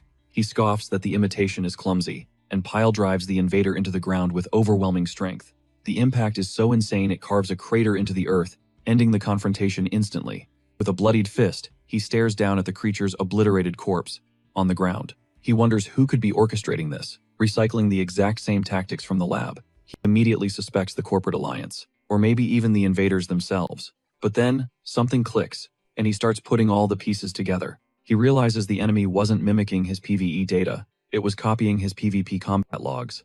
This confirms his worst fear: someone ridiculously powerful is pulling the strings. The image of a glitchy, digital face flashes in his mind. Could it be Spectator 62 again? Just then, a familiar voice calls out to him, pulling him out of his spiraling thoughts about this shadowy enemy. It was Agent Hannah. She asks if he's secured the perimeter, and he confirms the job is done. But when her eyes land on the monster's mangled body, her jaw hits the floor. She recognizes it as a commander-class invader, something that had absolutely no business being there. She immediately gets on the radio, demanding a cleanup crew, and putting out a general alert for more invaders. Afterwards, she gives him a nod of approval for a job well done. He asks about the other zones. Hannah reports that the situation has stabilized, and that it's time to head back to base. Mission accomplished. A system notification pings him. He's leveled up and gained a skill point. The camera cuts back to the agency's headquarters, where the data from the fight is being feverishly analyzed. His superior officer calls him in for a debrief, stating the topic is the invader he just took down. He explains that this thing was an anomaly, almost like a whole new species, and he needs every last detail. Woo Hyun begins to break down the entire fight, but the man is visibly shaken when he hears that the invader was trying to mimic his movements. On the stream, the commentators immediately pick up on his strange and very telling reaction. The superior explains that an invader has never once tried to imitate a human, which is a terrifying development. He concludes that if they have switched up their strategy like this, their infiltration of Earth will be almost impossible to stop. The gravity of the situation hits Woo Hyun hard, as it would lead to worldwide chaos and a full-scale invasion. He also knows the corporate alliance would likely side with them just to make a buck. The superior takes a long, heavy breath, acknowledging the insane danger they're all facing, but then his whole tone changes. He thanks Woo Hyun for single-handedly preventing a far worse disaster. He then slides a box over to him, saying the rookie is finally qualified to receive it. Woo Hyun opens the gift as he leaves the office, wondering what could possibly be inside such a small box. He's startled by a familiar voice calling his name from down the hallway. It was Kim Hana and Lee Yoo-jin. They look thrilled to see him again after all this time. They rush over to congratulate him on the special gift he just got from the director. Inside the box is an official agent's badge, a rite of passage for everyone who gets promoted. Yoo-jin says that his mentor really should be doing this, but she'll do the honors instead. Carefully, she pins the shining new badge onto the collar of Woo Hyun's uniform. They both sincerely congratulate him on becoming an official agent. He thanks them, and then Yoo-jin tells him there's a critically important perk he needs to know about. He's been granted solo operation authority, which lets him act independently, without all the usual bureaucratic delays. Hana complains that he got it so fast, joking that she had to get seriously banged up to earn that privilege. They both look a little awkward, but they understand that the circumstances behind his promotion were deadly serious. Yoo-jin tells him not to think twice about calling them for help, even with his new authority. Back on the stream, the host cuts in and immediately asks him what his next move is. The stream opens with a major announcement flashing across the screen. Woo Hyun is holding a public audition. He's looking for a disciple, and the entire event has a flashy title to match: the new nuclear superstar. She confirms that a ridiculous number of people applied, and the selection process is already down to the wire. Flashing a thumbs up, she tells the audience to stick around for the explosive finale. Cut to backstage, where the finalists are anxiously waiting, including our two twin siblings. The air is crackling with tension. The twins exchange a nervous look, completely clueless about what kind of insane competition they're about to face. Dawoon glances around, taking in the diverse lineup of finalists. It's a wild mix, from a famous YouTuber to a complete rookie. Then his eyes land on some jacked-up streamer, and he can't help but wonder why a guy like that even got an invite. Right on cue, the camera pans to the musclehead, who lets out a smug scoff, muttering that this so-called god is probably all hype. Dawoon guesses they brought the guy on just to make an example of him, but his sister isn't so convinced. Turns out, Neon was the one who personally approved his application, and in that moment, she just knows this guy is going to be a massive headache. The production crew shatters the tension, starting the final countdown for the live broadcast. The hosts welcome the viewers, introducing themselves before the main event. They explain the whole audition is being held in an open-air studio just to handle the massive crowd. And with no more delay, they summon the star of the show, the god of mechanics himself. Bathed in a brilliant aura, Baek Woo-hyun materializes on stage and gives a formal introduction. The contestants are completely starstruck by his presence, unable to process what they're seeing with their own eyes. But his expression remains dead serious, locked on the day's objective. We get a quick flashback of him asking Neon what kind of game content even requires teammates. The answer is raids, one of the 2 core PvE experiences in the game. Unlike the solo-friendly reverse world, a raid is all about forming a squad to take down one massive enemy. Back in the present, he stares down the candidates and declares he's here to select a single student. He lays down the law. The chosen one must follow his teachings to the letter. Anyone lacking confidence can leave right now. He also makes it crystal clear that anyone who disobeys his instructions will be kicked out on the spot, but he follows it with a huge promise. If they've got the will to learn, he'll drag every one of them to master rank. The arrogant streamer scoffs, challenging Woo-hyun to prove he's got the skills to back up that big talk. So Woo-hyun steps down from the stage and throws down an insane gauntlet, a 12-on-1 battle. The rule is brutally simple. If they can land just one clean hit within 10 minutes, they win. The commentators are floored. This was totally unscripted. One of the other contestants sees this as a golden opportunity. A single blow guarantees a pass. But knowing it's an impossible task without a handicap, Woo-hyun draws a small circle around himself. He vows not to step out of that tiny space and even promises not to attack first. At this, a candidate asks if they can work together as a team, and he lets them use anything at their disposal. With the stage set, his eye glows with power as he finally announces the test has begun. One of the hunters smirks at him, saying he wants to see just how tough he really is, before unleashing a colossal spear made of pure fire. He screams to see how much of a beating he can take, but our protagonist faces the blazing inferno head-on, without a single trace of fear. With a nearly invisible movement, the spear zips right past him and detonates in a massive explosion behind him. The hunter is completely stunned. He can't wrap his head around how he dodged that attack so easily. Then, with an air of total superiority, Woo-hyun warns them that his time is valuable, and he tells all of them to just attack him at once. The other hunters trade glances, then begin to swarm him, preparing to attack from every direction. They all charge in unison, unleashing a furious storm of attacks from all sides. Even completely surrounded, the masked man faces them all with a cold, calculating glare. Suddenly, a powerful shockwave erupts from his body, effortlessly blasting every single one of his attackers backward. Sprawled on the ground, they realize their attacks are doing absolutely nothing to him. Just as one of them tries to rally the others not to give up, a new figure appears before them. It was another hunter who sprints in, yelling for them to leave the rest to her. Without a moment's hesitation, the girl blitzes toward her target with unbelievable speed. She launches a 2-pronged attack, aiming for his head and feet at the same time, but he blocks both strikes in one fluid motion, leaving the girl impressed by his ironclad defense. Without any ceremony, he hurls both of them away with ridiculous strength. Caught completely off guard, they both crash to the ground, totally dazed. And that's when the timer for the test finally hits 0. With that, all the hunters have been defeated, leaving only him standing perfectly still in the middle of the arena. He then says this is proof of his skills and asks if anyone still objects. That brawny streamer quickly speaks up for everyone. He yells that no one disagrees, declaring that this proved his power. But now he has to prove he's a good teacher, too. The scene changes back to the main stage, where Neon announces that the show Nuclear Superstar is about to kick off. The masked man finishes her sentence, confirming the competition is starting with a dead serious look. Then the commentator Seong-chul asks Neon what the disciples' first mission will be. She explains it's a straightforward challenge. Hold a 150-kilogram barbell for 3 whole minutes. Song-chul adds that this particular mission build is designed to massively boost a player's strength and stamina. To prove it, Neon projects a holographic image of her and her partner acing the challenge. She then invites the participants to the stage and asks if anyone has any questions about the task. Instantly, 2 of the hunters shoot their hands up, eager to know all the rules for the mission.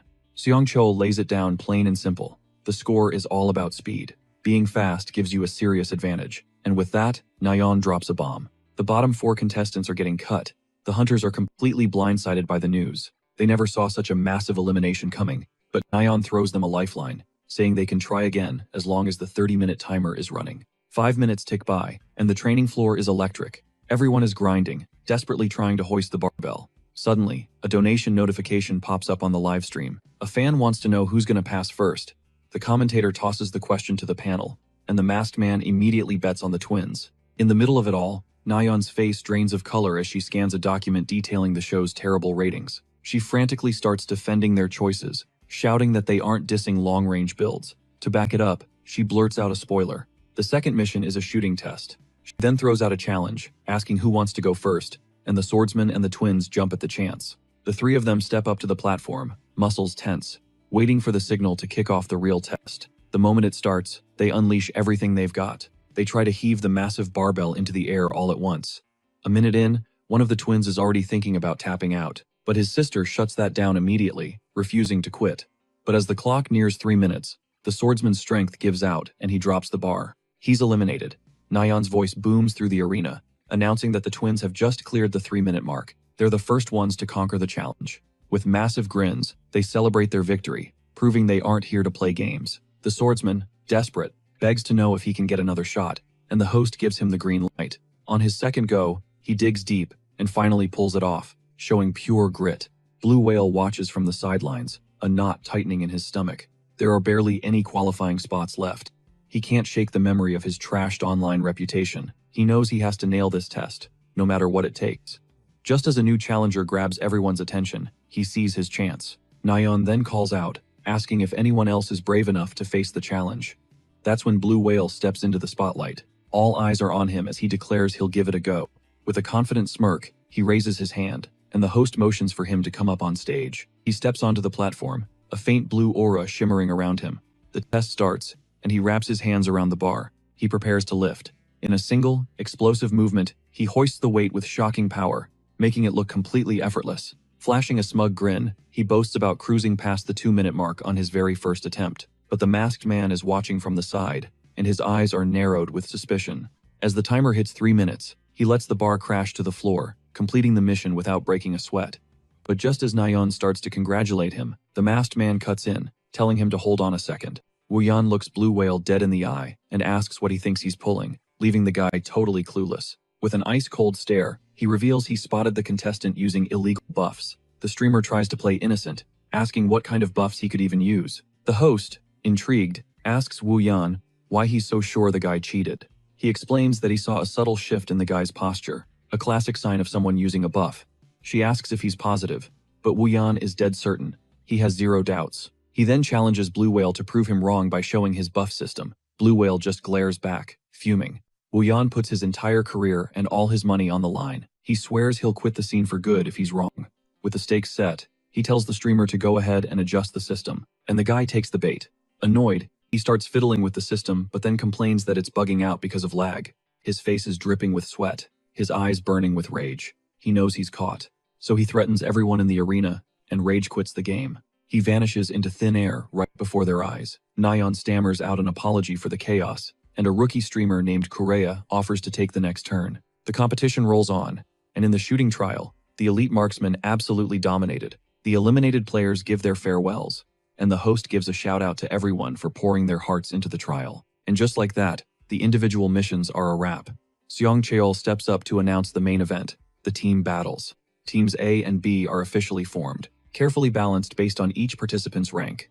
Nayeon then amps up the crowd, revealing the first, long-awaited group mission. She explains that killer robots will spawn every minute, and the team that scraps the most bots wins. Song Chol jumps in, adding that all skills are fair game, but buffs are going to be restricted.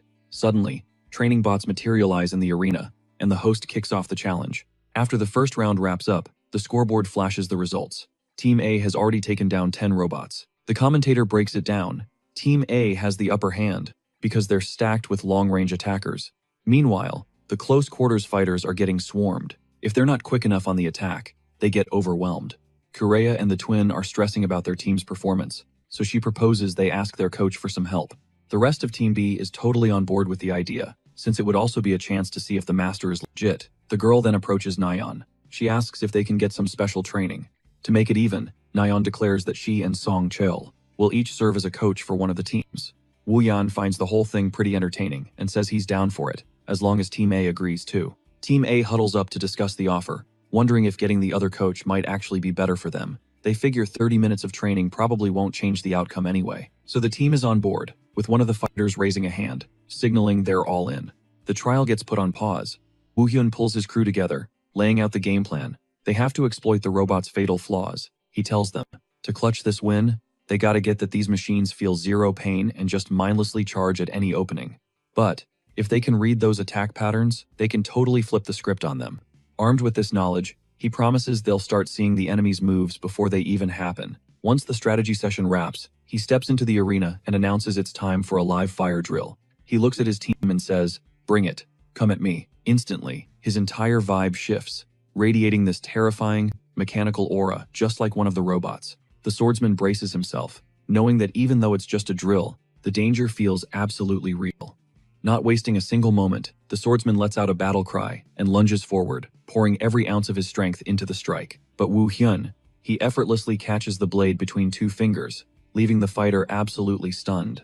With a casual flick, he sends the swordsman flying backward, who hits the ground hard, completely owned in the first second of training. Witnessing this insane beatdown, the twins decide to jump him at once, trying a pincer strategy to box him in. They immediately split up, darting in opposite directions, while Kureha starts casting a magic spell from the backline. But she freezes, terrified she'll hit her own teammates and completely unsure of her next move.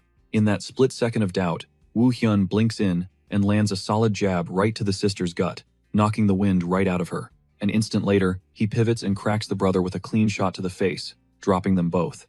With the twins down for the count, Woo Hyun sees the problem clear as day.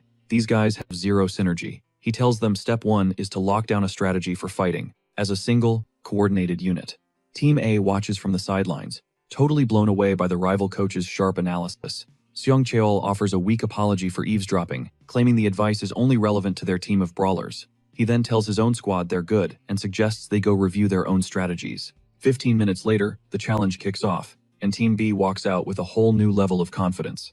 It's their time to shine, and the combat droids materialize in the arena, primed for a fight. The match starts, and the team explodes forward, showcasing a completely new offensive formation.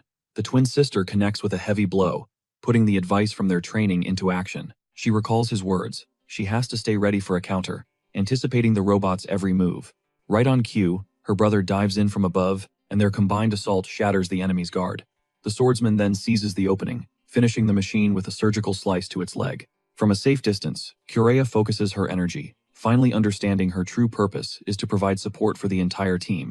In a quick flashback, her coach lays it out for her. Only ranged fighter, she is the linchpin of the whole squad. He pushes her to forget her fear of messing up, and she accepts, her eyes burning with newfound resolve. But back in the present, the swordsman is in a tight spot, as a robot closes in from behind. Without a shred of hesitation, Kureha claps her hands together, unleashing her ice magic to save her teammate. The blast flash freezes the robot solid, stopping its sneak attack dead in its tracks. She screams that she's got their six, telling them to push forward without any worries. The commentators are just freaking out, unable to process the squad's unbelievable speed. And as the clock hits 0, the final robot is obliterated, wrapping up the round with a flawless performance. The final tally flashes on screen. Team B has taken down a whopping 14 robots. Seong Cheol is staggered, admitting this is undeniable proof of Coach Woo Hyun's god-tier skills. But when it's their turn for a second go, Team A only scraps together a total of 12 robot kills. With that, Neon projects the final scores, putting the best results from both teams side by side. She then officially declares Team B the winner, and they erupt in celebration, screaming that they've conquered the trial. As the victors party, Team A can only watch, crushed by their defeat. One of the losing members figures that, based on these results, Woo Hyun must be a genius at coaching marksmen too. So he walks over to the coach and begs for one last piece of advice, before his team is officially cut. With a completely calm look, our main character agrees to drop some knowledge on the defeated squad. The camera cuts back to the hosts, who announce the grand finals will be a 2-on-2 showdown. The eliminated contestants say their farewells, thanking everyone for the shot and the wild ride. The final mission is then revealed, a brutal survival match, where the last team standing takes it all. With the rules set, the final pairings are locked in, pitting the twins on one team against the swordsman and Kureha on the other. The scene then jumps to a high-end gym, right after a grueling training session has wrapped up. A woman, drenched in sweat and totally spent, thanks her personal trainer for the intense workout. She then picks up her phone, remembering to check up on the competition's results. She sees that the twins pulled off the win, which, honestly, was what everyone figured would happen. But she trails off, completely lost in thought, because she never in a million years expected Woo Hyun to show up as a coach on this program. She remembers that coaches get to pick a team and starts to wonder, would he choose her? A huge smile spreads across her face as she gets hyped at the idea of doing another live stream with him. We cut back to Nayeon and Song Cheol, who are kicking off yet another live broadcast. They're finally about to get the nuclear zombies answer, a question that's been hanging in the air since the last stream. He then drops a bombshell, revealing his master plan. He's going to conquer the entire reverse world, and he's going to do it completely solo. Kim Hana just nods, saying that with his insane level of skill, that's probably not even a challenge for him. But just then, Lee Yujin cuts in with a message for him, telling him to check his phone. Over in the garage, a lone phone vibrates to life, and he sees the alert he's been waiting for. It's a text from Yujin, a chilling reminder of the thugs who ambushed them earlier. She drops a bombshell. Those men were targeting him specifically, and there's a serious chance they're coming back for round 2. But her message continues, promising they won't make a move until they're fully prepared. The text concludes with a cryptic list of worlds, sending our protagonist spiraling into a vortex of thought. Back on the live stream, Neon points out the obvious. This is basically a declaration of another attack. As he pulls up to the designated coordinates, a shadowy voice calls out to Woo Hyun the moment his foot hits the pavement. An agent materializes from the darkness, introducing himself and stating he's there to provide a safe escort to his final destination. Woo Hyun gives a nod of thanks to the driver, who wishes him luck before he plunges into the foreboding forest. With that, the car peels away, abandoning our hero in the heart of this dark and sinister landscape. Woo Hyun emerges into a clearing, only to be confronted by a shimmering, otherworldly portal hanging in midair. He scans the security protocols, but a sudden chill runs down his spine as he realizes the devastating truth. He's completely surrounded. Lurking in the canopy of trees, a hostile with a blazing sword lies in wait, ready to strike. A quick scan of his surroundings confirms his fears. A total of 6 enemies, all coiled like snakes in the shadows. In an instant, they unleash a coordinated barrage of magic straight for him. But Woo Hyun stands his ground, an island of calm in a storm of imminent death. One of the assassins lunges from the chaos, spear first, aiming to run him through. But Woo Hyun explodes into motion, leaping and weaving through the onslaught of spells, already lining up a counterattack on a mage. He closes the distance in a heartbeat, cocking back his fist for a brutal shot to the face. But another goon dives in, taking the full force of the blow to shield his comrade. Woo Hyun lands gracefully, poised for the battle to come. That's when the group's leader finally emerges, remarking that his senses are even sharper than the rumors suggested. With a venomous smile, he greets him, saying it's a pleasure to finally meet Woo Hyun. But then his tone shifts as he asks if maybe he should call him Test Subject 48 instead, a name that makes Woo Hyun's blood run cold. Woo Hyun's eyes narrow as he demands to know if they're with the corporation, and the man confirms their allegiance. Cutting straight to the chase, the leader orders him to surrender and return to the laboratory. The offer leaves Woo Hyun completely baffled. He dangles the promise of enhancing his abilities, but our hero immediately shuts him down, snarling that he's full of it. A suffocating aura erupts from his body as he gets into a combat stance, telling the man to cut the crap. The man just smirks, lamenting that this was the answer he gave. He then issues a chilling warning. Whatever happens next, the consequences are his alone to bear. As his men brace for a fight, the leader screams the order to secure the target, and they all surge forward with a torrent of magic. One of the mages attempts a close-quarters spell, but Woo Hyun deflects the blast effortlessly. The clash of their powers detonates in a massive shockwave, forcing him back on the defensive. He spins his spear in a blur, perfectly blocking the dagger of an assassin that materializes right at his flank. With an unbreakable focus, he holds his ground, ready for anything they can throw at him. In the next moment, he soars into the air and uses his weapon to shield himself from a colossal beam of energy. The leader roars in desperation, yelling at his men not to lose their nerve and to keep up the pressure. Obeying his command, the other hunters unleash their elemental arsenals, all at the same time. Fire, ice, and wind magic converge, creating a cataclysmic explosion that obliterates the entire area. But as the smoke clears, Woo Hyun is revealed standing tall, completely unharmed, and without a single scratch on him. Back on the stream, Neon remarks that their sloppy teamwork is no match for the absolute unit that is the nuclear zombie. Seeing their combined assault fail, the remaining hunters are seething with rage. Left with no other choice, the leader bellows for everyone to use item TLO-1, their last resort. The commentators are completely stumped. They've never heard of this item and can't find a single shred of data on it online. Shang Shou immediately figures that the nuclear zombie must have gone completely off script yet again. The leader clutches a strange, pulsating pill, warning Woo Hyun that he's about to feel a world of regret. Without a second thought, he swallows the item, preparing to unleash its unknown power. A vile, dark energy consumes him, and he screams in agony as his very body begins to warp. He convulses on the ground, his form twisting into something grotesque and unnatural. Woo Hyun watches the horrifying scene, trying to process what the hell is happening. One by one, the other hunters begin their own agonizing transformations. Over on the live feed, Zion recognizes the malevolent energy, noting that it looks terrifyingly similar to an invader's. The leader warns that this is no simple power-up and tells him to brace for a living nightmare. Wasting no time, the newly transformed hunter rockets forward, at a speed that seems to defy reality itself. He then unleashes a devastating strike charged with a dark, corrosive energy. The attack triggers a gargantuan explosion, bathing everything in a sinister purple glow. But Woo Hyun bursts from the smoke, instantly realizing their power has shifted to an entirely different dimension. Now, another hunter seizes the opening, launching a massive fireball right at him, but he evades the onslaught with fluid grace, spinning and parrying every blast with his weapon.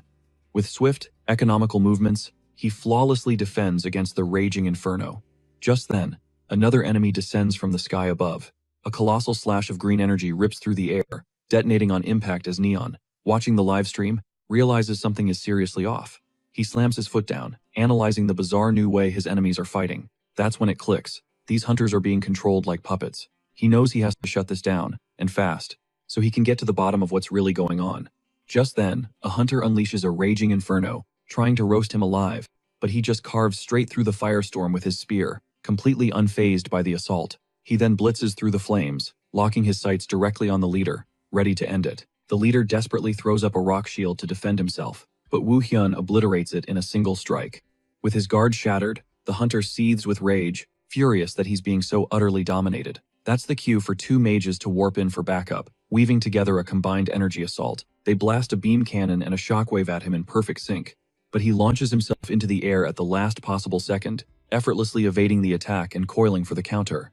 In response, he unleashes a devastating volley of energy beams that tear through absolutely everything in their path. The resulting explosion is apocalyptic, annihilating the entire clearing and leaving nothing but scorched earth.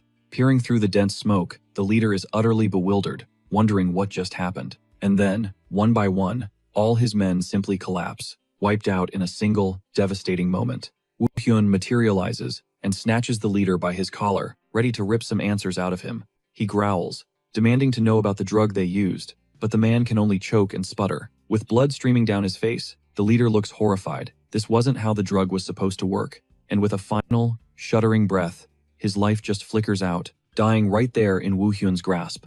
He immediately puts it together. The drug's effects must have been tampered with. Since this was a completely unknown substance, he scans the area for any clues, but finds absolutely nothing of value, just a bunch of shattered cell phones and trashed weapons littering the ground. Suddenly, Kim Hana and Lee Yoo-jin come sprinting onto the scene, shouting his name. Panicked, Hana starts apologizing for being late, but Woo Hyun, as cool as ever, just tells her it's all good. Back on the live stream, Seong-chul comments that this mission just dropped some major lore for the game's plot. Woo Hyun asks them how they even knew about the ambush. Hana explains they got an anonymous tip, revealing that Agent Ji-hoon had fed them a bogus location, and then immediately resigned. She managed to pinpoint his real location using the car's dashcam, but by then, Woo Hyun had already cleaned house. He waves off any mention of a reward, so the team gets to work securing the site. The scene then dissolves into a shot of the city at night, where everything on the surface seems calm and peaceful. But instead of heading home, Woo Hyun ventures alone down a dark, ominous alley. The stream commentators are totally baffled, assuming he was going to report to his superior. In that moment, a suspicion sparks in his mind. What if the anonymous spectator is actually the game's developer? He flashes back to the adaptive artificial intelligence and all the new game systems that appeared out of nowhere. He also remembers the invaders and that mystery drug nobody had ever seen before. With that, all the pieces fall into place, explaining why the game's narrative constantly warps and shifts based on his actions. Then, he has a stunning revelation. Reverse Planet is the master key to unlocking all the secrets of this world. He decides on his first move, to investigate the corporate alliance, because he needs to dismantle them for good. He pulls up a holographic interface and begins altering his build, leaving the commentators totally scratching their heads. He remembers, this was the exact build he ran in his old world as Superman. A dark, terrifying aura erupts around him as he activates his ultimate power, the Destruction build. With his new class activated, he stares dead into the camera as the live chat goes absolutely ballistic over his new look. He doesn't know the drug's manufacturing location, but he remembers a corporation was involved. Soon, he's standing right in front of Gumshan Electronics, confirming his suspicions it was them all along. The commentators are floored, realizing he's planning a full-blown raid on their headquarters, and under the pale moonlight, he prepares to launch his one-man infiltration mission. With a thought, he completely alters his appearance, cloaking himself in a disguise, and his power level spikes even higher. He slips into a test subject's uniform and dons his mask, ready to move like lightning. With his preparations complete, he rockets into the sky, wondering if he should just go all out from the very beginning. The camera zooms in on the top floor of the building, the final objective of his silent invasion. Without a shred of hesitation, he smashes through a window and makes his explosive entrance, catching everyone completely off guard. Screams of terror erupt from the employees at the sudden breach, with no idea what is happening. As piercing alarms begin to blare, pure chaos spreads across the floor, sending everyone into a panic. But Woo Hyun stands perfectly still in the eye of the storm, dark energy crackling in his palms. On the stream, Nayeon worries about other players getting caught in the crossfire, but Seong Chul explains that a special system has just activated. It's the phase shift system, which isolates players inside their own separate instances. A swarm of security guards closes in on him, shouting for him not to move, trying desperately to contain the breach. But he pays them zero attention and just explodes forward at an unbelievable speed, blowing past them like they're standing still. And in that moment, he deduces. He's hunting for a hidden passage into the lab, when suddenly, a fresh squad of guards ambushes him. Their commander barks at him to freeze. And in that instant, a chilling memory floods his mind as he recognizes the man's face. It's Jong Jol, his personal tormentor from the past. Echoes of old screams claw at his mind, all demanding vengeance, and a dark promise flashes in our hero's eyes. The commander opens his mouth to shout an order, but a deafening crack rips through the air, cutting him off. In an instant, the entire ceiling shatters. Tons of concrete and steel rain down, instantly flattening most of the squad under the crushing weight. There was no time to escape. The few who survived are left completely shell-shocked, unable to grasp how the ceiling could have just collapsed. And in that moment, we see exactly why they call Baek Woo-hyun destruction. With a gaze of pure ice, he unleashes the raw, overwhelming power that defines him. He is the living embodiment of his title. The commander's blood runs cold. He realizes he's not fighting some random intruder, he's up against a true monster. In a desperate panic, he screams at his remaining men to attack, as he conjures and unleashes a lethal spear of pure shadow. The weapon hurtles straight for Woo Hyun, but he doesn't even flinch. He just casually raises a hand, a brilliant azure energy flaring to life to intercept the deadly projectile. His raw power not only halts its momentum, but completely disintegrates the spear into nothingness. It's just absolute domination. The resulting shockwave blasts the commander off his feet, his mind reeling in disbelief at how his ultimate attack was just swatted away. Through the swirling dust, Woo Hyun's voice cuts through the haze, dripping with sarcasm. Is that all you got? He stands untouched amid the carnage, the ground now slick with blood. Then, twisting the knife, he asks a loaded question. You really putting your faith in the Spectre? The commander's gaze drifts over the bodies of his fallen crew, and a raw curse escapes his lips, fueled by pure rage and crushing humiliation.